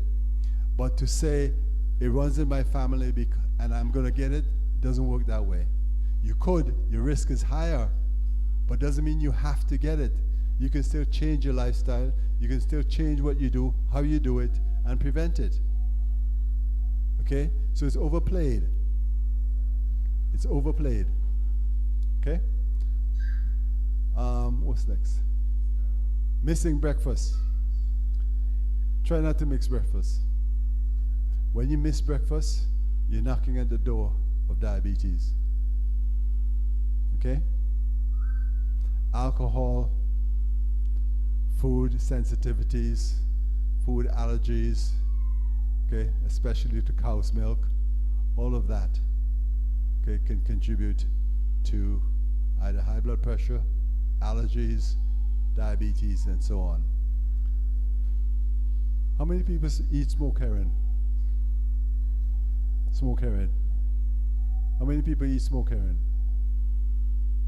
Nobody eats smoked herring here? Okay. Smoked foods, including smoked herring, will damage the cells that produce insulin. Smoked foods. Smoked foods, especially the jerk when you close down the thing, and all that smoke laces the food, and that's carcinogenic. It also causes cancer. Yep. Burnt foods. If you're eating burnt food, if you're eating mold food, it can trigger cancerous growth. You know mold in your bread? I mean, none of us don't eat it, but you know, if you eat it and don't happen to know that you're eating it, it can damage your system. Okay? Roast breadfruit. How you like it? You like it ripe? You like it ripe? You like it ripe? Half ripe. Yeah, that's the way to go, man. But when you roast your breadfruit, I remember as a little boy what we used to do. We used to roast breadfruit on the bay side. And then we used to scrape it, get all the stuff out, get it all practically white. Cut it up, go and soak it in the seawater and eat it. All right, skin and all. But the burn on the skin can trigger cancerous growths. Huh? Huh? Yeah, no, I'm talking about the skin. I'm not talking about the meat. I'm talking about the skin. Breadfruit is very nutritious. Okay? So if you're eating smoked foods, try not to. Reduce it, because it can damage the cells in the pancreas that produces insulin. And if you don't have insulin, you can run into diabetes. Yeah. Steam. Bake. Yeah. No further. You can stew it, but it's not the stew itself. It's what you put in the stew. Okay? That could make a difference. And as I said before, they tell you too much salt in the diet is what's caused high blood pressure. It's not. If you have enough salt in your system, your pressure will stabilize. If you have no calcium, or you lose calcium, which a lot of women are very vulnerable to as they get older, the bones begin to lose calcium. So you get osteoporosis, where your body, you just hit on your dining table and your arm is fractured. That's how brittle your bones can become.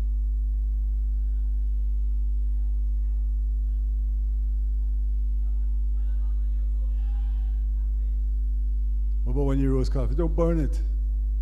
Do not burn it. It's the burn. It's the burn. It's the black part that creates the problem. Forgot.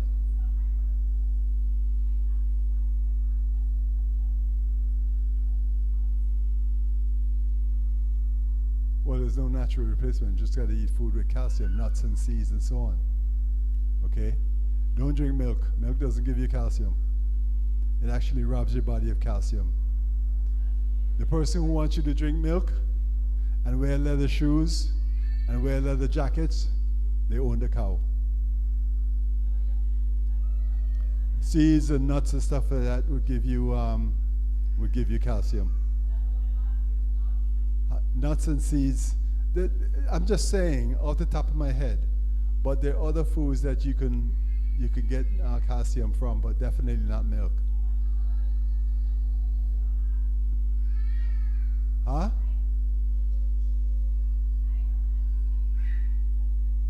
It is.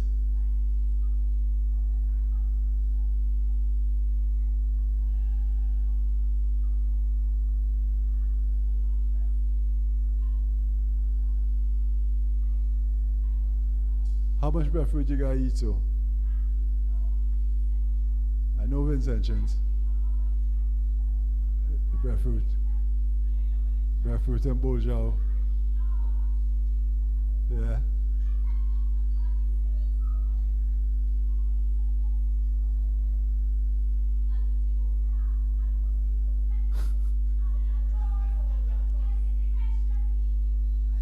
I tell you what my mother used to tell me all the time. Too much of one thing is good for nothing. All right? And even the good thing, if you eat too much of it, could be bad. So moderation and balance. That's fine. Plant-based milks. Plant-based milks. Oats, almonds. Why not? Oat milk?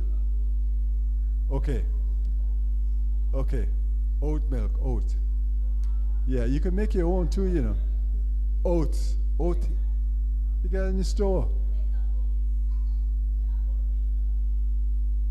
They have oatmeal, they have oats. Listen. Here's what you can do. You can make your own milk. You get some almonds.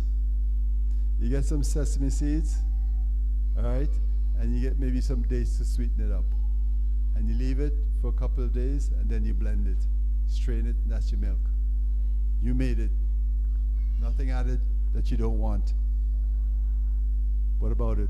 It's the same thing. I just told you that how you can make your almond milk. Okay? Okay, here's the other thing. I would say to you, put away your chicken. The chicken that you cook and eat. And go ital, which is better for you anyway. You know what chicken has hormones in it? You ever see young boys with fully developed breasts? You know why? Because of the estrogen, the hormone in chicken. You know why you have fully developed breasts and curves and all that kind of stuff? Estrogen, your estrogen. Huh? Men have estrogen as well, but our bodies get rid of it, and it's not that much. Okay? Now if you see a woman that has a lot of male hormones, she'll have a mustache, she'll have a beard, sideburns and stuff like that, hair on the chest and so on. So that's the difference. That's how it works. All right? But chicken has arsenic in it. Arsenic like the poison. When you're eating chicken that's fed from commercial feed, it has hormones in it, it has antibiotics in it, it has preservatives in it, and it has arsenic in it. And you get all that stuff in your body. Okay? As I said to you, men with prostate, is because of the pesticides in the food that they eat. One of the reasons.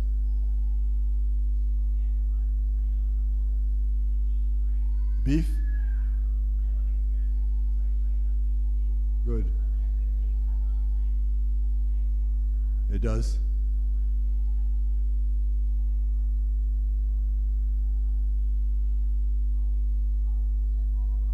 Okay, beef. First of all, where's your cow grazing? What's happening with the grass? Pesticides, gramazone. You get me? You see where I'm coming from? All right. Not to mention saturated fat. The heavy animal fat that takes your body close to 300 degrees to break down. Our bodies never get to be 300 degrees. What happens when you have a fever of 105? You panic and you want to bring it back down. So for your body to heat up, to break down saturated fat at 300 degrees, you might as well just start planning your funeral. If you want to. There's a much better protein in vegetables and in fish. What about what? It's animal. It still has fat in it. Let me tell you something. Cow's milk can take about 2 to 3 hours to digest. Goat's milk can take about 20 minutes to digest. Protein can take hours. Protein in beef, meat, can take hours. So figure this. You eat at 6 o'clock in the afternoon, in the evening, and you go to bed at 9 o'clock, and you have beef or mutton or pork. How long does it take for your body to digest that before you go and lie down? And if that doesn't happen, what do you have riding you for the rest of the night? You get me? Meat, the protein in meat can take about up to 6 hours to digest. So you eat your dinner at 6 o'clock and you have meat, let's say, right? 9 o'clock you're going into bed. Beef can take up to 6 hours. 6 o'clock to 9 o'clock is 3 hours. If your food isn't properly digested, what do you have riding you for the rest of the night? That too. You get me? You see where I'm coming from? So you're better safe than sorry, is what I'm saying. You're better off being safe than sorry.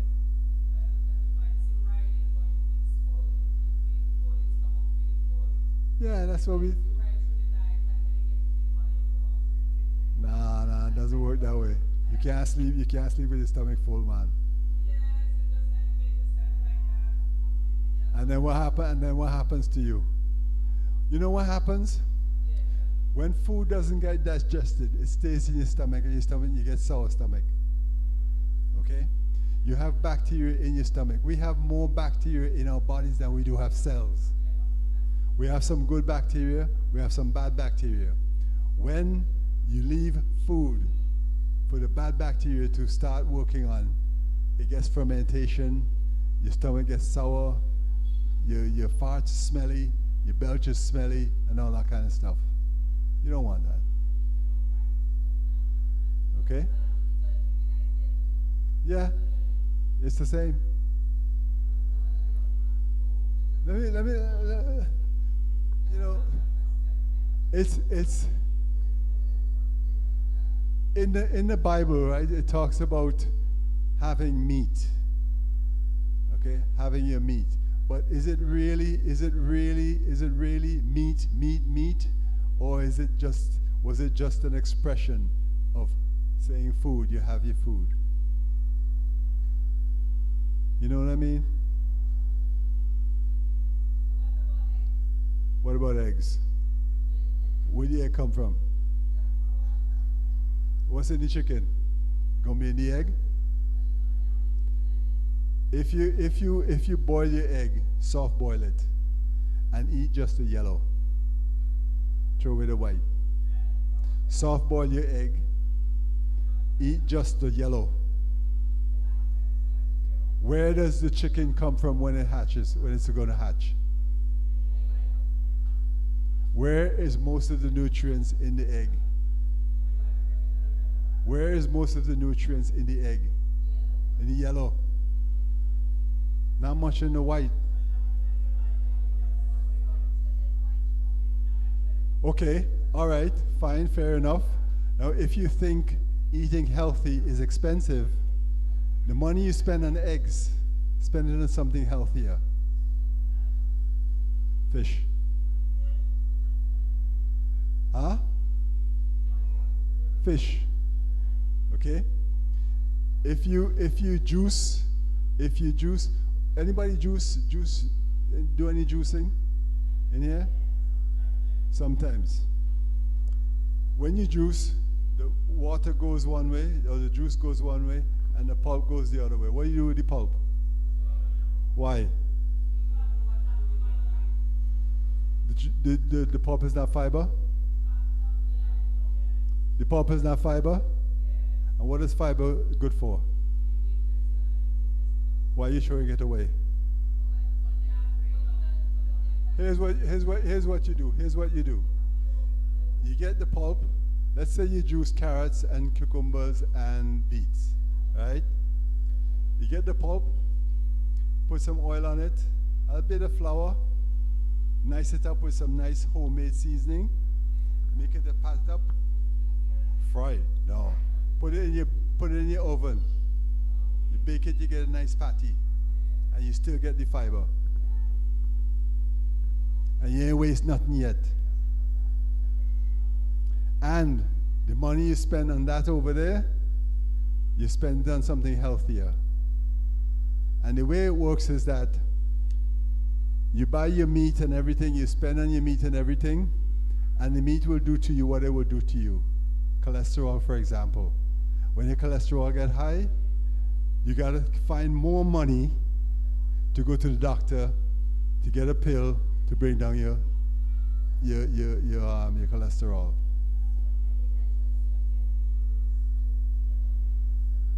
Yeah, garlic. Yeah, preferably. Okay. When it comes to high blood pressure, garlic will take high blood pressure from here and bring it here. Garlic will take low blood pressure from here and bring it here. You get that? Garlic is a master. The Chinese call it the jewel of herbs. I'm not stopping you from eating garlic. Huh? It could clean your system, yes. And it could help the good bacteria in your stomach. You know what? Anybody ever had a yeast infection? Okay, all right. The good bacteria in your system helps to prevent yeast infections. If you have a yeast infection, your good bacteria has been compromised. Your good bacteria has been damaged. And it can be damaged simply by antibiotics. Anti means against. Bio means life. Antibiotics against life. Probiotics. Pro, for, biotics, life. Pro-life. For life. So if you're going to use antibiotics, please, please, please, I beg you, eat some yogurt or some fermented food. Plain, unsweetened yogurt. It will put the good bacteria back into your stomach, and it'll help to prevent a lot of illnesses. Okay? Next slide, please.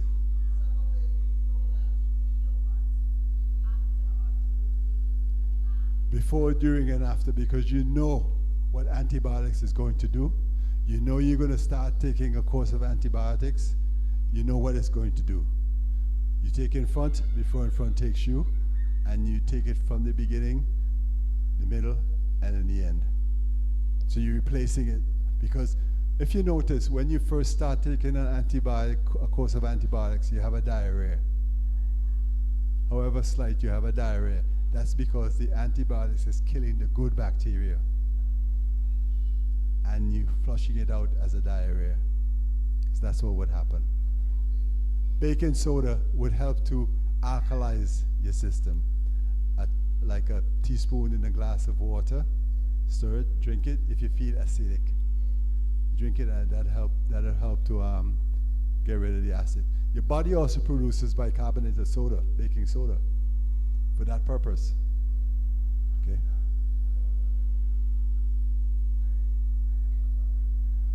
Right? Enlargement. Why is it swelling? Find out why is it swelling. Wait. Oh, I can't do that here. This is not the place for it. Yeah. Your ankle swell up? Yeah. Circulation is not right. Say that again, what? Yeah. Yeah. All of that. Okay? Ask your doctor why. Don't let the doctor just give you pills. Why is my heart this way? What you're doing, what you're not doing. Okay? Alcohol can cause the heart to swell up too. Okay? Okay, all right.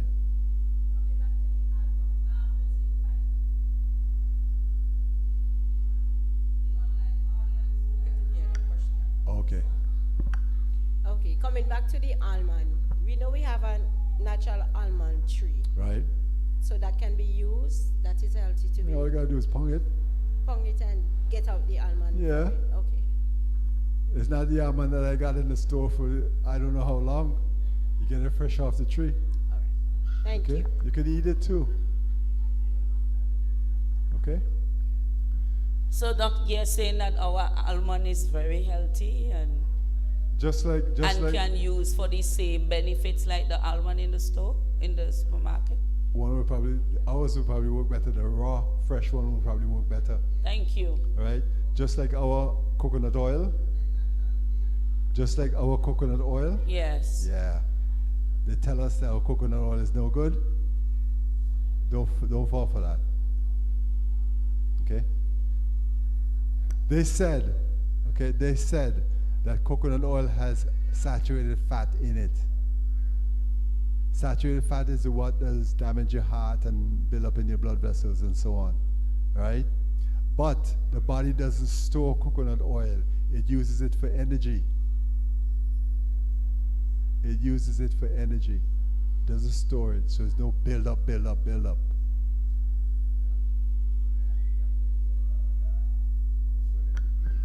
becomes a part of my body, right? She told me that the excess water that come from your heart, the heart let out, that he ain't take anymore. If the heart is enlarged, which is not supposed to, right? Yeah. It's not going to function as properly. Yes. Because it's bigger doesn't mean it gets stronger. I made a statement earlier that a lot of people don't use public bathrooms and they hold on to their urine. When they do that, the walls of the bladder get thicker, but not necessarily stronger. Yeah. So what I'm saying is, because your heart is enlarged doesn't mean it gets stronger. No, I know that they're getting Right. the problem, they're getting weaker. But what I'm saying that the water that exists from your heart, no, they're saying that it going down through my foot, so that the swelling does come from. Yeah, poor circulation. That is why they give me a tablet that called LASIK. A water pill. Yeah, water pill. So it made me, when I take it by a day, I have to urine fast. Okay. Yeah. You have to be careful with your potassium. Okay. Potassium is a mineral that your body needs, that your heart needs to have a nice rhythmic heartbeat. Okay? And sometimes I find like I'm wheezing a lot too. Water pills will get rid of potassium in your body. If it gets, you help me to figure this one out, okay? If potassium makes the heartbeat nice and smooth and rhythmic, right? When you get rid of potassium, what's going to happen to your heart? Slow it down. Okay? So you take Lasix and water pills would get rid of potassium from your body. So why don't you take something that will get rid of water from your body, but not the potassium? Does that make sense?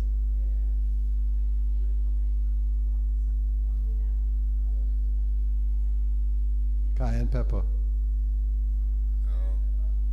A few shakes in the cayenne pepper water helps. It thins the blood also. Okay? Thins the blood. Cayenne pepper. But if you're taking blood thinners, don't take cayenne pepper. Yeah, because the Don't doctor. take ginger. Ginger would also thin your blood and increase your circulation. So what about the baby aspirin? Aspirin is aspirin is aspirin. It's going to tear your stomach lining apart. No. And it's going to tear your stomach lining apart. But the same thing I just told you would get rid of, that would not get rid of potassium but get rid of the water, is the same thing that can heal the damage that aspirins would do to your stomach. Okay. The old people say, sense make before book. That's true. All right? Okay. So cayenne pepper will get rid of the water in your system, increase your circulation, and prevent the loss of potassium. Okay. And then there's, and ginger. And there is also, turmeric will do that too. And, Take the it time. herbs Take and the it time. plants, yielding seeds for the healing of the nation. That's what I'm talking about. Okay? Take your time. Take your time. Yeah, I'm active with it when I'm morning. Huh? I'm active with it when I'm morning. Yeah, but as usual. This is not once in a while thing, you know. You gotta do it regularly. Regular. Okay, I do that good. regular. All right, cool. Yeah. Question? Yeah, thanks. Next. Hold on, not yet. Go back. Sorry. Okay, here are some herbs. Here are some herbs that can help with diabetes. Okay, stinging nettle tea. Let's say 2 to 3 cups daily. Fenugreek seeds, right? You can get it from Amazon. You should have it. Yeah, you should have it in the spice section. It's not local, but I think you should get it here. You can import it, or you can get it from Amazon. Okay? Burdock root, same thing. But cinnamon is what we have here. I got a cinnamon tree in the back of my yard. Cinnamon tea. Low in the sugar. Okay? Even the powdered cinnamon, right? Huh? Bay leaf is good for the pressure. Yeah. If you take like a half a teaspoon of powdered cinnamon, okay, it'll work, but you have to wait about 2 months to actually see results. Okay, so you have to be patient. Huh? What? Yeah, the same thing. The same thing, just boil it because it's a bark and drink it. Okay? What about the bush? Yeah, you do the same thing. It's cinnamon. You do the same thing. But with seeds, with leaves. Leaves is more delicate. So you have to pour hot water on it. Don't boil it. Okay? And lemongrass, fever grass. Both blood pressure and diabetes. Next slide. Huh? That's what they just said, yeah. Take your time. Huh?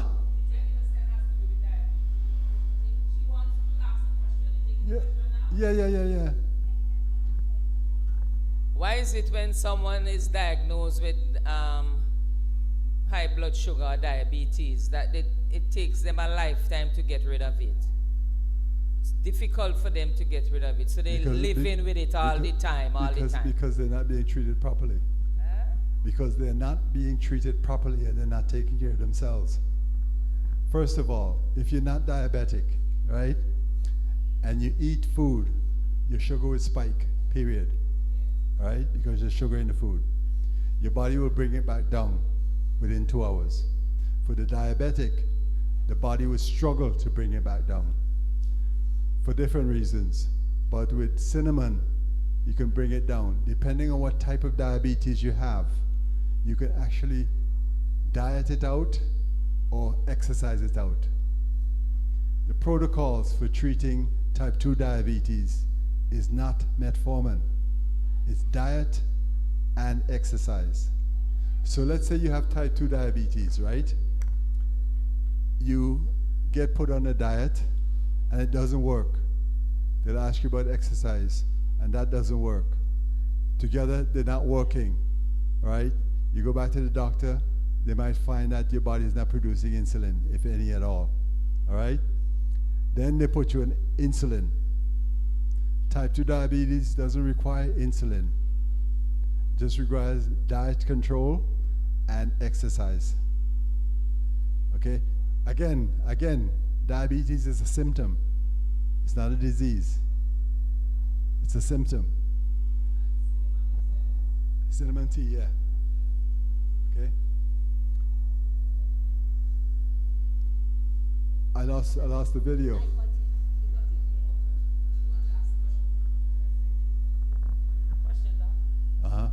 Now, there is a plant called Prongonut.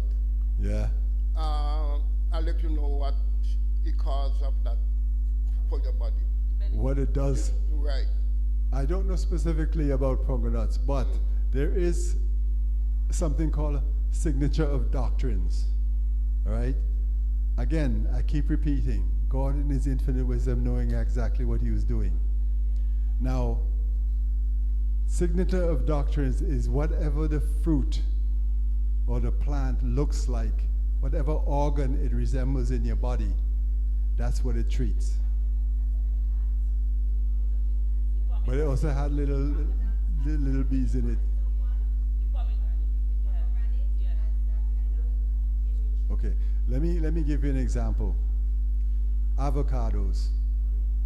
If you turn an avocado upside down, you put the big part on the top and the little part on the bottom. What organ in the, I'll give you a clue. What organ in the female body does it resemble?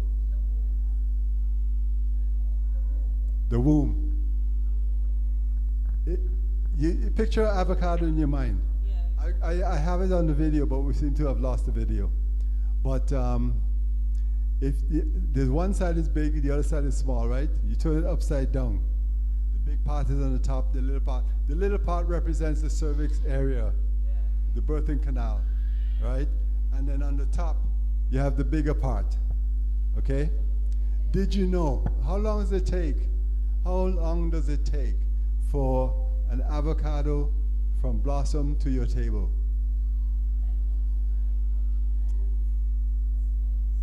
Who told you that? From the blossom to your table, 9 months. 9 months, okay? The skin is green. So picture that as the outer layer of the uterus, right, of the womb. Inside you have the yellowish flesh. Consider that the inner lining. And then when you take out the seed, you have this little brown film that you pull out. Think of that as the lining of the uterus that gets sloughed off during menstruation. And then there's the seed. The seed is actually the fetus. I've heard that, and I've tried it, but it doesn't work for me. They said to grate it and put it in some bay rum and rub it on the joints. Yeah, it doesn't work for me. Cayenne pepper and wintergreen oil works better for me. All right? But Okay, let me ask you another question. What does the walnut look like? When you crack the shell and you open the walnut, you see the walnut, what does it remind you of? The folds and the curls and the brain. So it's a brain food. You ever cut a carrot in half? When you look at it like that, what do you see? When you get a carrot, cut it in half. There's an orange part and there's a lighter part. So what does that tell you? What part of your body? What organ in your body? What sense organ of your body? Your eyes. What does carrots have? Beta carotene and vitamin A. Beta carotene is what the body takes to make vitamin A. What does vitamin A do? Helps you to see better at night. Also in that. No, I would place papaya when it comes to digestion. When it comes to digestion, papaya has an enzyme called papain. And papain helps digestion. Pineapples have bromelain, which helps digestion. When you eat pineapple, if you eat it alone, the body will take bromelain to heal, clean, and repair itself. When you eat pineapple with something else, your body would use the bromelain to help digest the food. Let me go back to avocado. We know 9 months from blossom to your table. We know about that little brown film. We know about the yellow flesh. We know about the outside. A woman that eats 1 avocado a week reduces her risk for cervical cancer by 30%. Let me say it again. Let me say this again. God, in his infinite wisdom, knew exactly what he was doing when he did it. Okay? So the plants, first of all, he gave us the plants and the plant healing seeds for the healing of the nation. And he gave us the signature of doctrines, which is whatever the plant or the food or the fruit looks like, whatever organ it resembles in the body, that's what it treats. That's the condition it would treat. Vitamin C treats cancer, especially when you drink the guava leaves tea, guava leaf tea. Okay?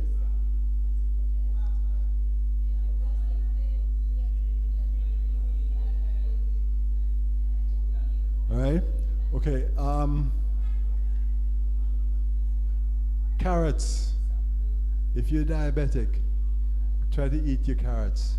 The carrots have the best fiber for diabetics. Okay? Now, Natural. natural. When you cook food, you kill the food. When you cook food, sometimes it causes acid in your system. Okay? Vegetable juices, carrots, celery, spinach, parsley, lettuce, all those things you can juice together and drink. Green tea carries down blood sugar. Aloes carries down blood sugar. Aloes, everybody got aloes in the yard. Right? What else? Bioflavonoids, carotenoids. These are plant compounds. All right? These are antioxidant plant compounds that could, if you get enough of them, it would help to destroy free radicals. Free radicals are molecules, oxygen molecules that can trigger cancerous growths. Okay? Try to increase your omega-3. If you have inflammation in your joints, in your system, omega-3, fish oil. Omega-3 from unprocessed oils, period. All right? That would help also. Doc, question. Can you help us to understand the benefit of porcelain? I remember when I was a child. Benefits of what? Porcelain. Porcelain? The correct word is porcelain. When I was a child, as a matter of fact, a couple years ago, I asked somebody what is purslane used for. And the person said to me, it's good for pigs. But pigs. But I remember when I was a child, my grandmother used to use it. And then when I went back and I did my research, I realized that the same omega-3 sickness you're talking about, purslane is very high. Yeah. I remember also, I think it was last year or the year before, I went to a birthday dinner, and at one of the main restaurants in the villa, they served the purslane as a vegetable. So if you can tell us more about First that. of all, it's green, right? It's a green vegetable. What does it have? What the green? Why are plants green? What makes the plant green? Chlorophyll. Chlorophyll is the blood of plants, and the reason why it's green is because chlorophyll has magnesium in it. Okay, that's why the plants are green. Our blood is red because it has iron in it. So that's the difference. Chlorophyll is a body deodorizer.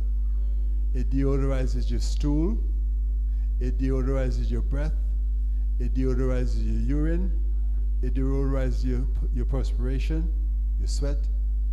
It's a body deodorizer. Plus, green means magnesium. And because it's a vegetable, it does have vitamin C. Okay? So it's very beneficial. Eat as much as you can.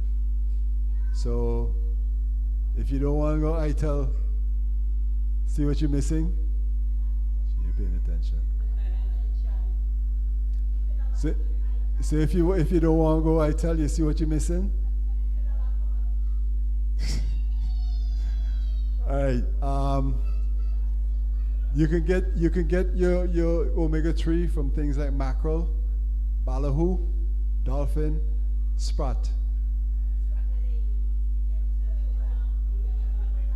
Somebody tell me that you can get sprat in Richmond. You know what sprat is? You know what sprat is? Sprat is sardine, you know.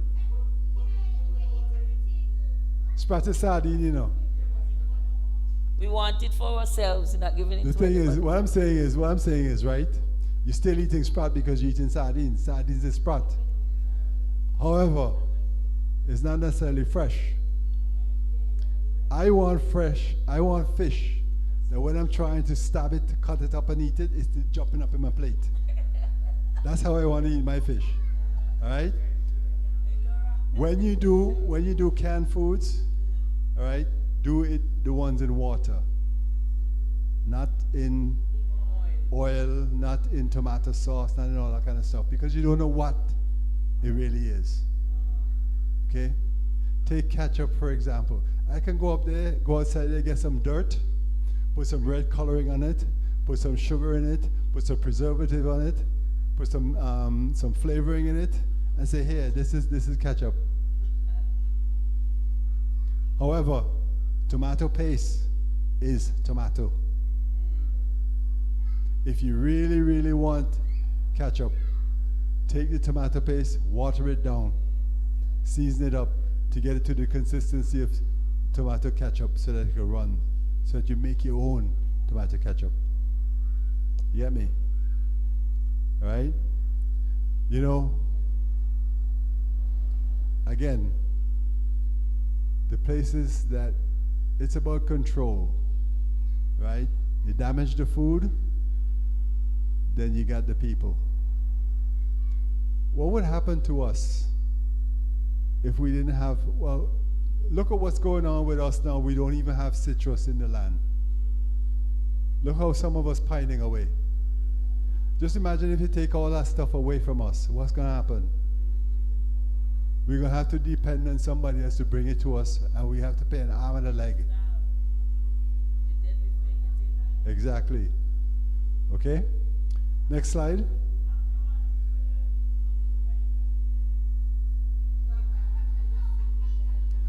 Alpha lipoic acid, as I said, is something that your body makes, and you can have it as a supplement to help insulin. What about Christophine? I've heard people say it's good for pressure, all right? But again, You can use it for diabetes as well. But it's something that you have to do regularly. It's not just just today you have it, and you have to do it regularly on a regular basis. And you have to do other things as well. It's not just one thing. Diseases or conditions can be very stubborn. You have to be patient and persistent. Right? For every turn the condition makes, you got to counter it. Okay? All right.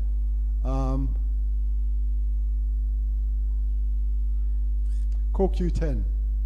CoQ10, again, is an enzyme that's in every cell in the body.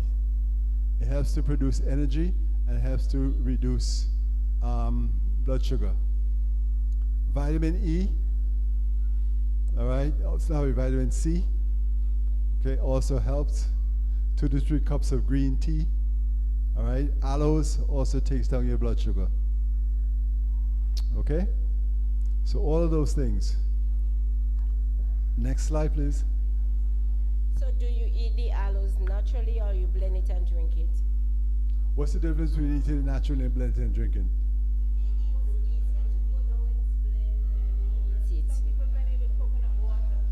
Yeah. Are you cooking it when it's blend when you blend it? It's still raw, right? Yeah. So you can add coconut water to it? If you want. Okay. So it wouldn't defeat the purpose? It wouldn't defeat the purpose, it would add to it. Oh, okay then. Coconut water would bring what it has also. Okay. It has potassium in it also. Right. Did you know that at one time they used to use coconut water instead of plasma? Know what plasma is? No. Plasma is the water part of blood. And on the battlefields, when soldiers got injured and they needed blood transfusion and they didn't have enough plasma, they used coconut water. How much coconut water you could drink? Doc, You have to be careful. You have to be careful also how much potassium you're getting into your system. So again, moderation and balance. that Okay. question, I remember growing up as a child. Soon as somebody is hospitalized, the first thing they take to them was coconut water. Why was that? Coconut water has the same kind of components, as blood, as plasma. So it keeps from becoming dehydrated. Okay. All right. Here are some foods to avoid.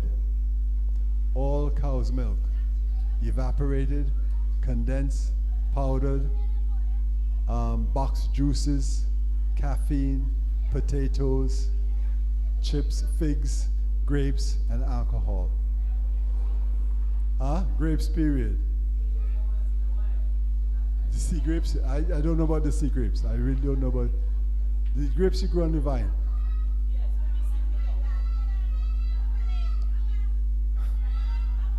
If you can get your local ones, get it.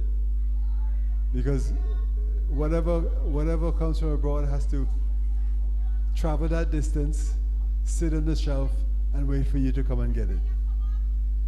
Okay? So it's been sprayed. It's been preserved. Okay? Sweet potatoes. Oh, the white potatoes as well. Because of the sugar content. The sweet potatoes especially for the diabetic. Okay? Foods with added sugar, foods with chemicals, preservatives, sweeteners, and animal protein.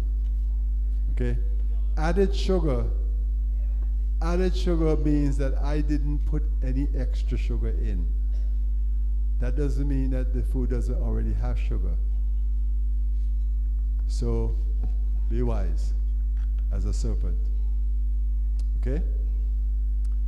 Then you have smoked foods, I mentioned that before. The 7 whites: white flour, white rice, white sugar, White pasta, white vinegar. What do you use your white vinegar for? Cleaning what? Why? What does it do to meat when you clean it?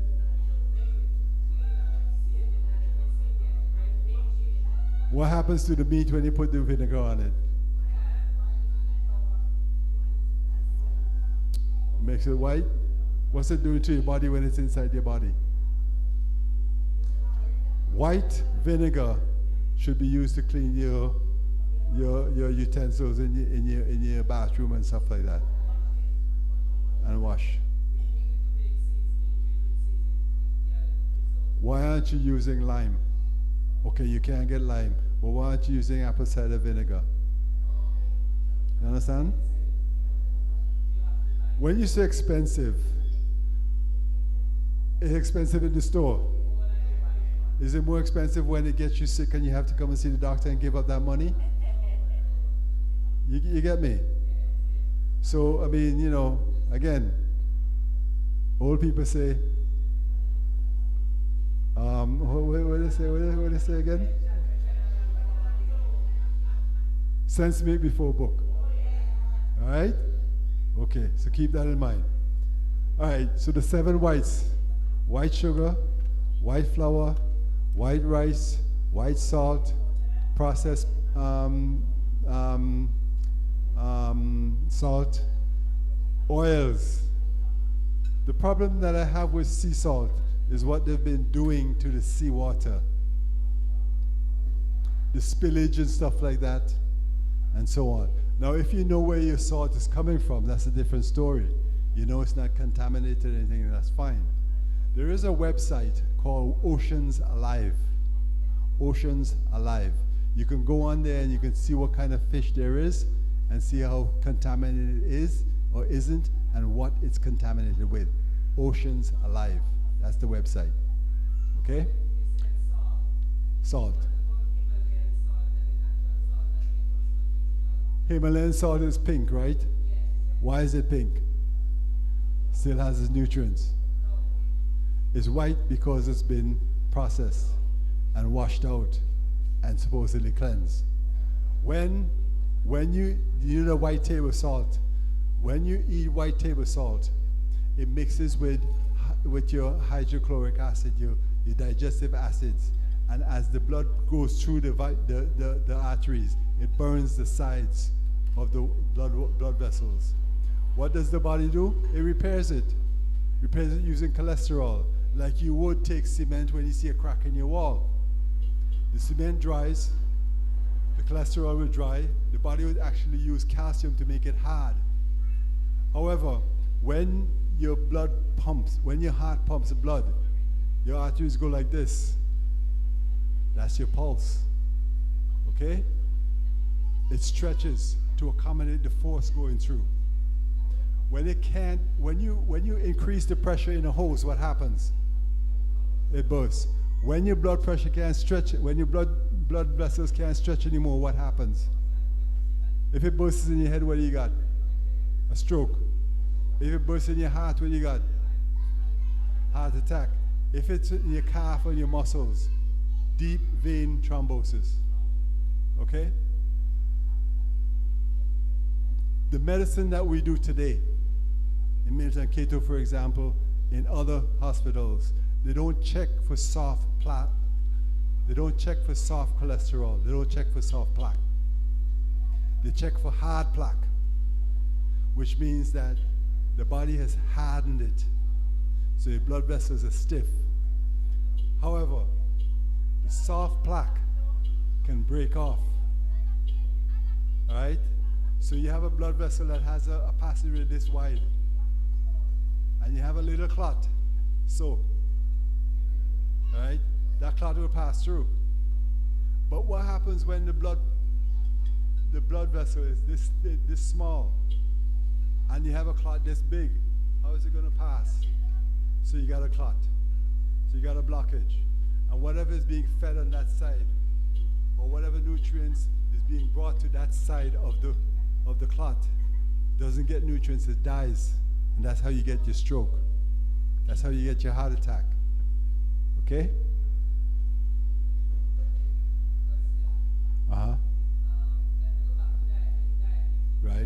still there. Right? Right?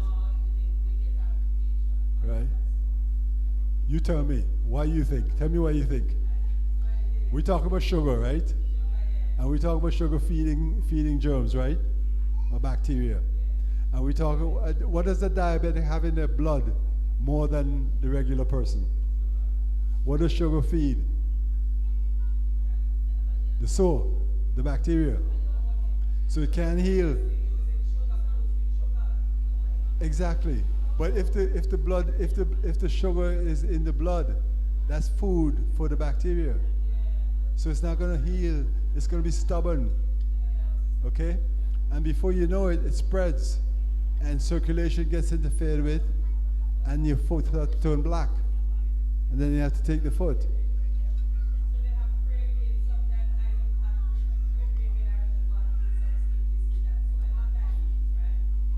You don't want to get it either.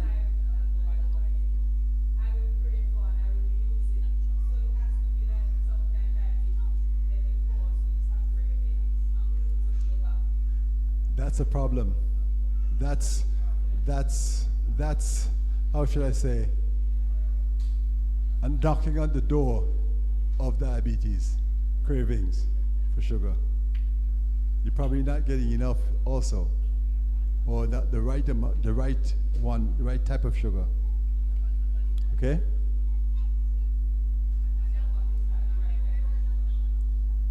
Natural sugar, not processed sugar. Dates, fruits, stuff like that, yeah. And not a lot that your body can deal with, okay?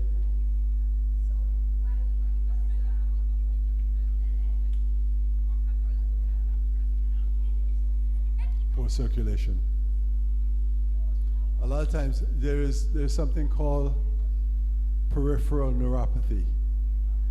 That's when the nerves are affected. What happens is, and this is the reason you also get retinopathy, which is an eye problem that diabetics have. What happens is, if you take, when you take a peanut and you dump it in honey, it's all coated, right? It's the same thing with the nerves. There's so much blood in your there's so much sugar in your system that it coats the nerves, and the nerves don't work properly when that happens. So your eyes start to fade, okay? And the blood vessels and stuff like that, because they're carrying the blood and because they have the sugar in it, any little nick, you're in trouble. For the diabetics, right? Pass this on for me, please. You should examine your feet every day. Wear white socks instead of colored socks, and wear proper fitting shoes. Do not walk outside barefoot.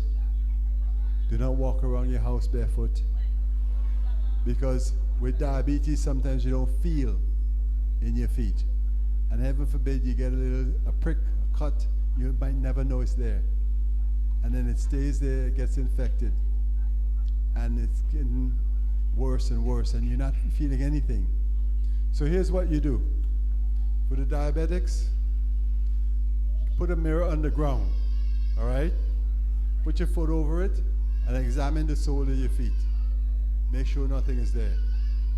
If it's there, do something about it before rather than later. Before rather than after. Okay? Next slide. This is what I'm talking about. Signature of doctrines.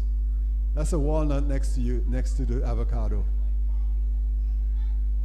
Walnut looks like the brain folded up and everything. And then there's the avocado, which we talked about. Next. Okay, that's it. Any other questions? Any other comments?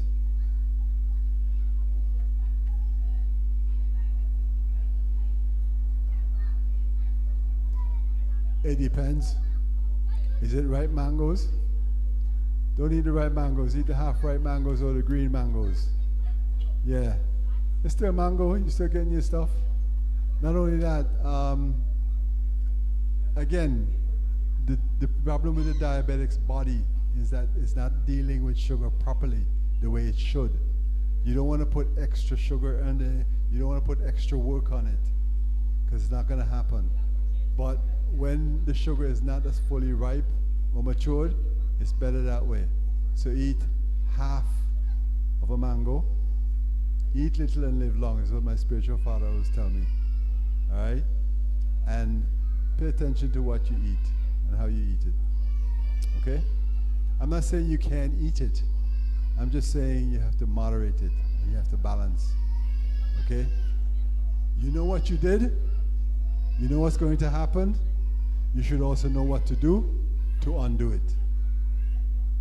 Or to remove it or to reduce it. Okay? All right? Is that it?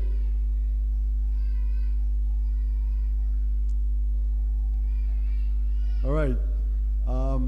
Let me just thank you for coming. Thank you for listening.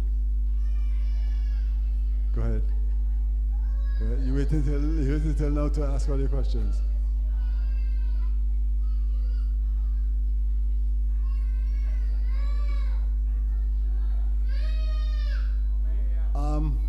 I'm not a fan of intermittent fasting, but if it works for you, do it. All right?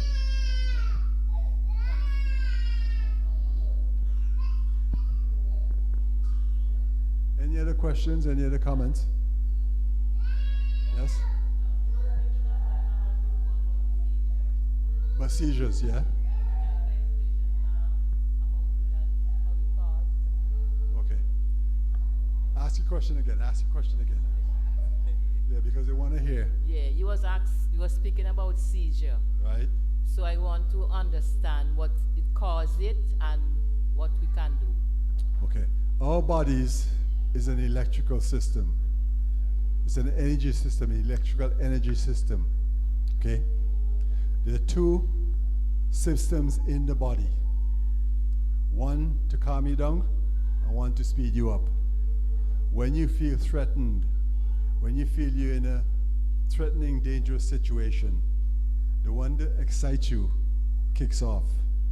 So you're ready to run or fight. Stand and fight or run. Okay? The reason why a lot of people pee themselves when they get scared and stuff like that is not because of anything other than the body. The body can't run on a full stomach. The body can't run with a full bladder. The body can't run with anything in there. So it voids everything so that you can be lighter to move faster or to fight. Okay? When you have a seizure, there is this other side that's firing off. Lot of electrical current going off, right? The other side is to calm it down. But this is happening, but this is not happening. So while this is going off like this is delaying, this is stagnating, this is not working. Until this gets itself together to calm it down is when it's going to get calmed down, and when you're going to stop seizuring and stuff like that. But the seizure, there are different levels. There's a seizure where I can be just sitting here, staring into space. That's a seizure. And there's a seizure where I can fall down, start flapping all over the floor and stuff like that. That's another seizure. There's a mild seizure and there's a grand mal seizure. Okay? There are foods that you can do to prevent that. There are drugs that would give you that would not help. That, as a matter of fact, would encourage seizures. So beware. Okay? I had a client, a little kid, little boy. Parents brought him to me. He was having seizures. And he was getting Dilantin, phenobarbital, and stuff like that. It wasn't working. He was still having seizures. Changed his diet. All right? As far as I know, they haven't come back to me. I see him in the street. He's doing all right. Kid is growing up and so on. So food works. Diet works. Okay? But that's what's happening. There's a system to excite you and to get you out of trouble as quick as possible, or to defend you as best you could. And then when the threat is gone, This one kicks in and calms it down, so you're not uptight anymore. Because when you get a seizure, a lot of adrenaline is flowing in your system. And that's what's exciting you also, right? But you need to calm down, and then the adrenaline goes down, and then you get back to normal. And you say, wow. Whew. Okay? All right. Any other questions?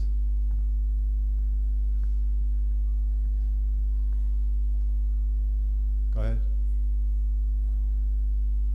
It was a mic.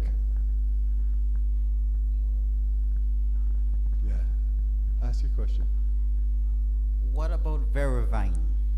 What about Veravine. Veravan? Veravine. Or Veravine? Vervain. Yes. It's a calmative. It's a herb that can calm you down.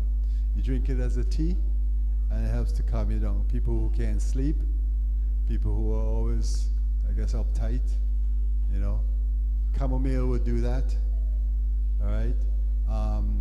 St. John's Wort would do the same thing. So here you have chamomile to calm you down. Here you have vervain that would calm you down some more. And then you have St. John's Wort that would calm you down even more. Okay. 1 second. Okay, I got to admit something, right? I was trained in England. So the names of the herbs in England is different from here. I'm not a herbalist, but I'm in contact and in connection with a couple of herbalists. So if I need to refer, so if you want to know what vervain is, if it's here, you have to go. There's a guy in the market. Right? Yeah, but is it the same name? It is the same. Okay. Okay, let me say this. Any food that comes closer to the color of your skin is better for you. You understand what I'm saying? Because when it's white, it's been bleached, it's been processed. When it's this color, it's still got its substance. I just said something about us black people. Okay? Did I answer your question? Did I answer your question? Did I answer your question? Okay, good. Okay? All right then.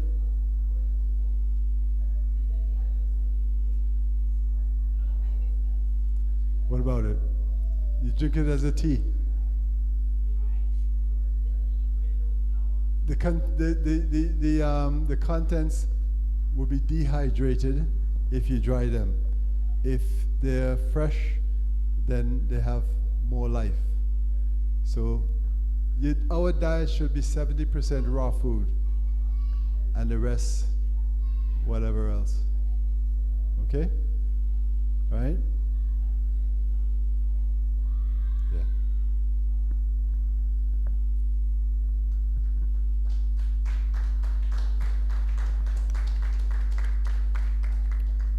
I think we can do better than that. I know you're a bit hungry, but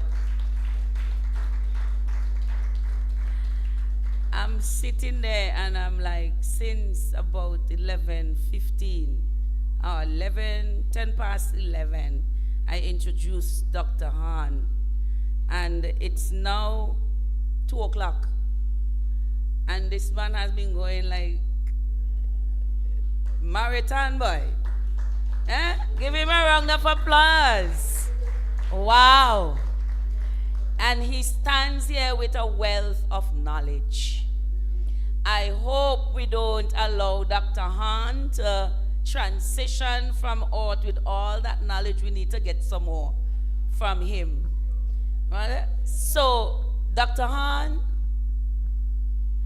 we really appreciate your strength, your energy, your knowledge, your everything that you brought to us here today. We really, really appreciate it. And I really wish that we had more people coming to receive, because we like free thing, but we don't really embrace free thing. You know, we like when, is it free? Yes, come, but we still don't embrace the free thing. But when our health start going downhill, then you start run up and down like a headless chicken, and then you have your begging hat, and your begging pot, and your begging bowl, and you start to raise funds. You want barbecue this and barbecue that, and you're crying, and and we start raising funds left, right, and center. But when the knowledge is available to us, we really don't embrace it. It's hard for come off the chicken. Oh my God. So here what? You have to do some imitation chicken first. Do some imitation chicken and do like me. Eat all the food on the plate first and leave the chicken for last. So by the time you don't do that, your belly don't full and you want no chicken again. Eh? Who says so? Eat chicken I eat still? That was how I was able to stop eating chicken. All the food on the table, on the plate eaten, and the chicken lay for last. By the time I don't eat, my belly full. I don't want no chicken again. The content, thank you.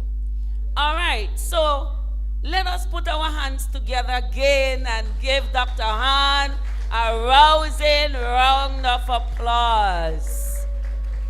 All right, and we want to thank our online audience for joining us online. We had a few persons, I believe, some persons from Camden Park Church were with us, and other persons overseas, Canada, US of A, UK, and so forth, were with us with this wonderful, beautiful session that we had. Dr. Han, we can't pay you. We can't pay you. Trust me, we can't. He said he's already been paid. But we want to express and to show you and give you a token of our appreciation for the work that you would have done here with us this morning into this afternoon. I respect your energy. Seriously, I respect your energy.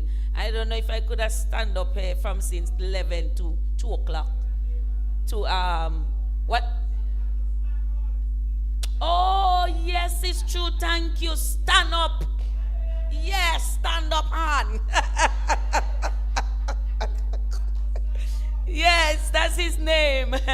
Dr. Stan Horn. So he can stand very long. Yes. So, as a token of our appreciation, we listened to you. You spoke to us Tuesday night. We listened to you, and we realized there are some of you things that you don't put in your system, and we try our best to help you to put the things in your system that you're putting in your system. Right? Chicken in Dr. Sands? No, we don't do that. So we are saying, Sister Fraser is going to come and make this presentation to Dr. Han.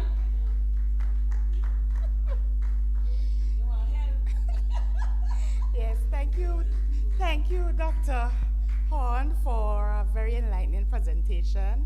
I hope I can remember everything to do what you said. So on behalf of Georgetown Western Holiness Church, we present this little basket as a token of our appreciation. Thank you very much. All right, Dr. Han, just to say a little bit, you will see 2 packages inside of your, I know you will read the labels and the ingredients, but I believe you will appreciate them. All right, so we are supposed to wind up our session today at 2, but please don't leave before you get your blood pressure and sugar pressure checked. Before you leave, we also have some natural products. We want to introduce you to ways that you can cook without cooking chicken. So there is some nice local samples that you can enjoy. We have the mango skin stew with white rice, and the sister, it tastes like catfish. Trust me on that. It tastes good. Anybody had the mango skin stew? Right, how it tastes? All right, so what we try to do, we try to use a lot of local stuff, things we have here that we usually throw away. So we have the mango pulp that we use to make a paste. So we use that as instead of using butter, you can use it as a spread on your cricks, on your bread, your toast bread. We also have the mango skin. So we take off the skin, we ain't throw it away, we use the skin and we make the mango stew, right? So the mango skin stew with white rice. Green, no, I'm sorry, ripe. You get a better flavor from the ripe one, right? And you season that nice and you think you're eating catfish. All right? So we also have mango chips. Then that chip we didn't put it in any oil. It's dehydrated. The mango chips is dehydrated. All right? We also have some fruits and we have local herbs. We have tick leaf thyme and all of that outside there. So go enjoy and make sure you try to practice some of the things that Dr. Hahn. Free session, eh? But before you go, let me tell you, I took Mr. Byron to Mr. Hahn. And I tell you, no, it's still like how the man stand up here long and talk. We still live by man, no. We ain't leave yet, 10 o'clock appointment, 2 o'clock, we still live by yan. I'm serious. No, and he takes like, must be 1 appointment per day. Because when he check you, he might well check you. But tell you, we had a 10:30 appointment. We never left there until 2 o'clock in the afternoon. And he didn't check me yet. He ain't get a chance to check me yet. So I'm still to go back. Right?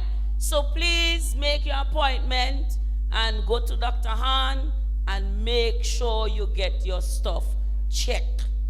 All right? You can't go wrong. And one of the things that that soak into me, that he keeps saying, that the Lord is a master of art and he knew exactly what he was doing.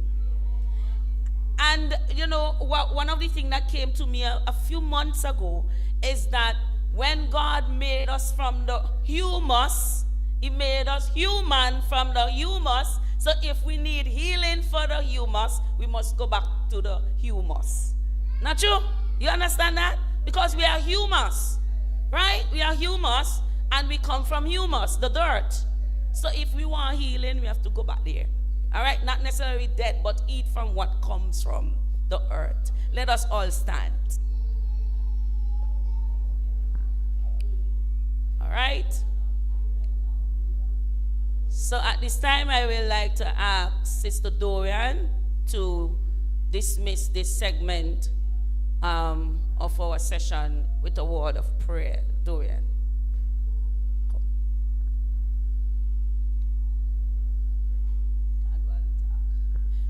Wait, sick in your brains. Now go yet.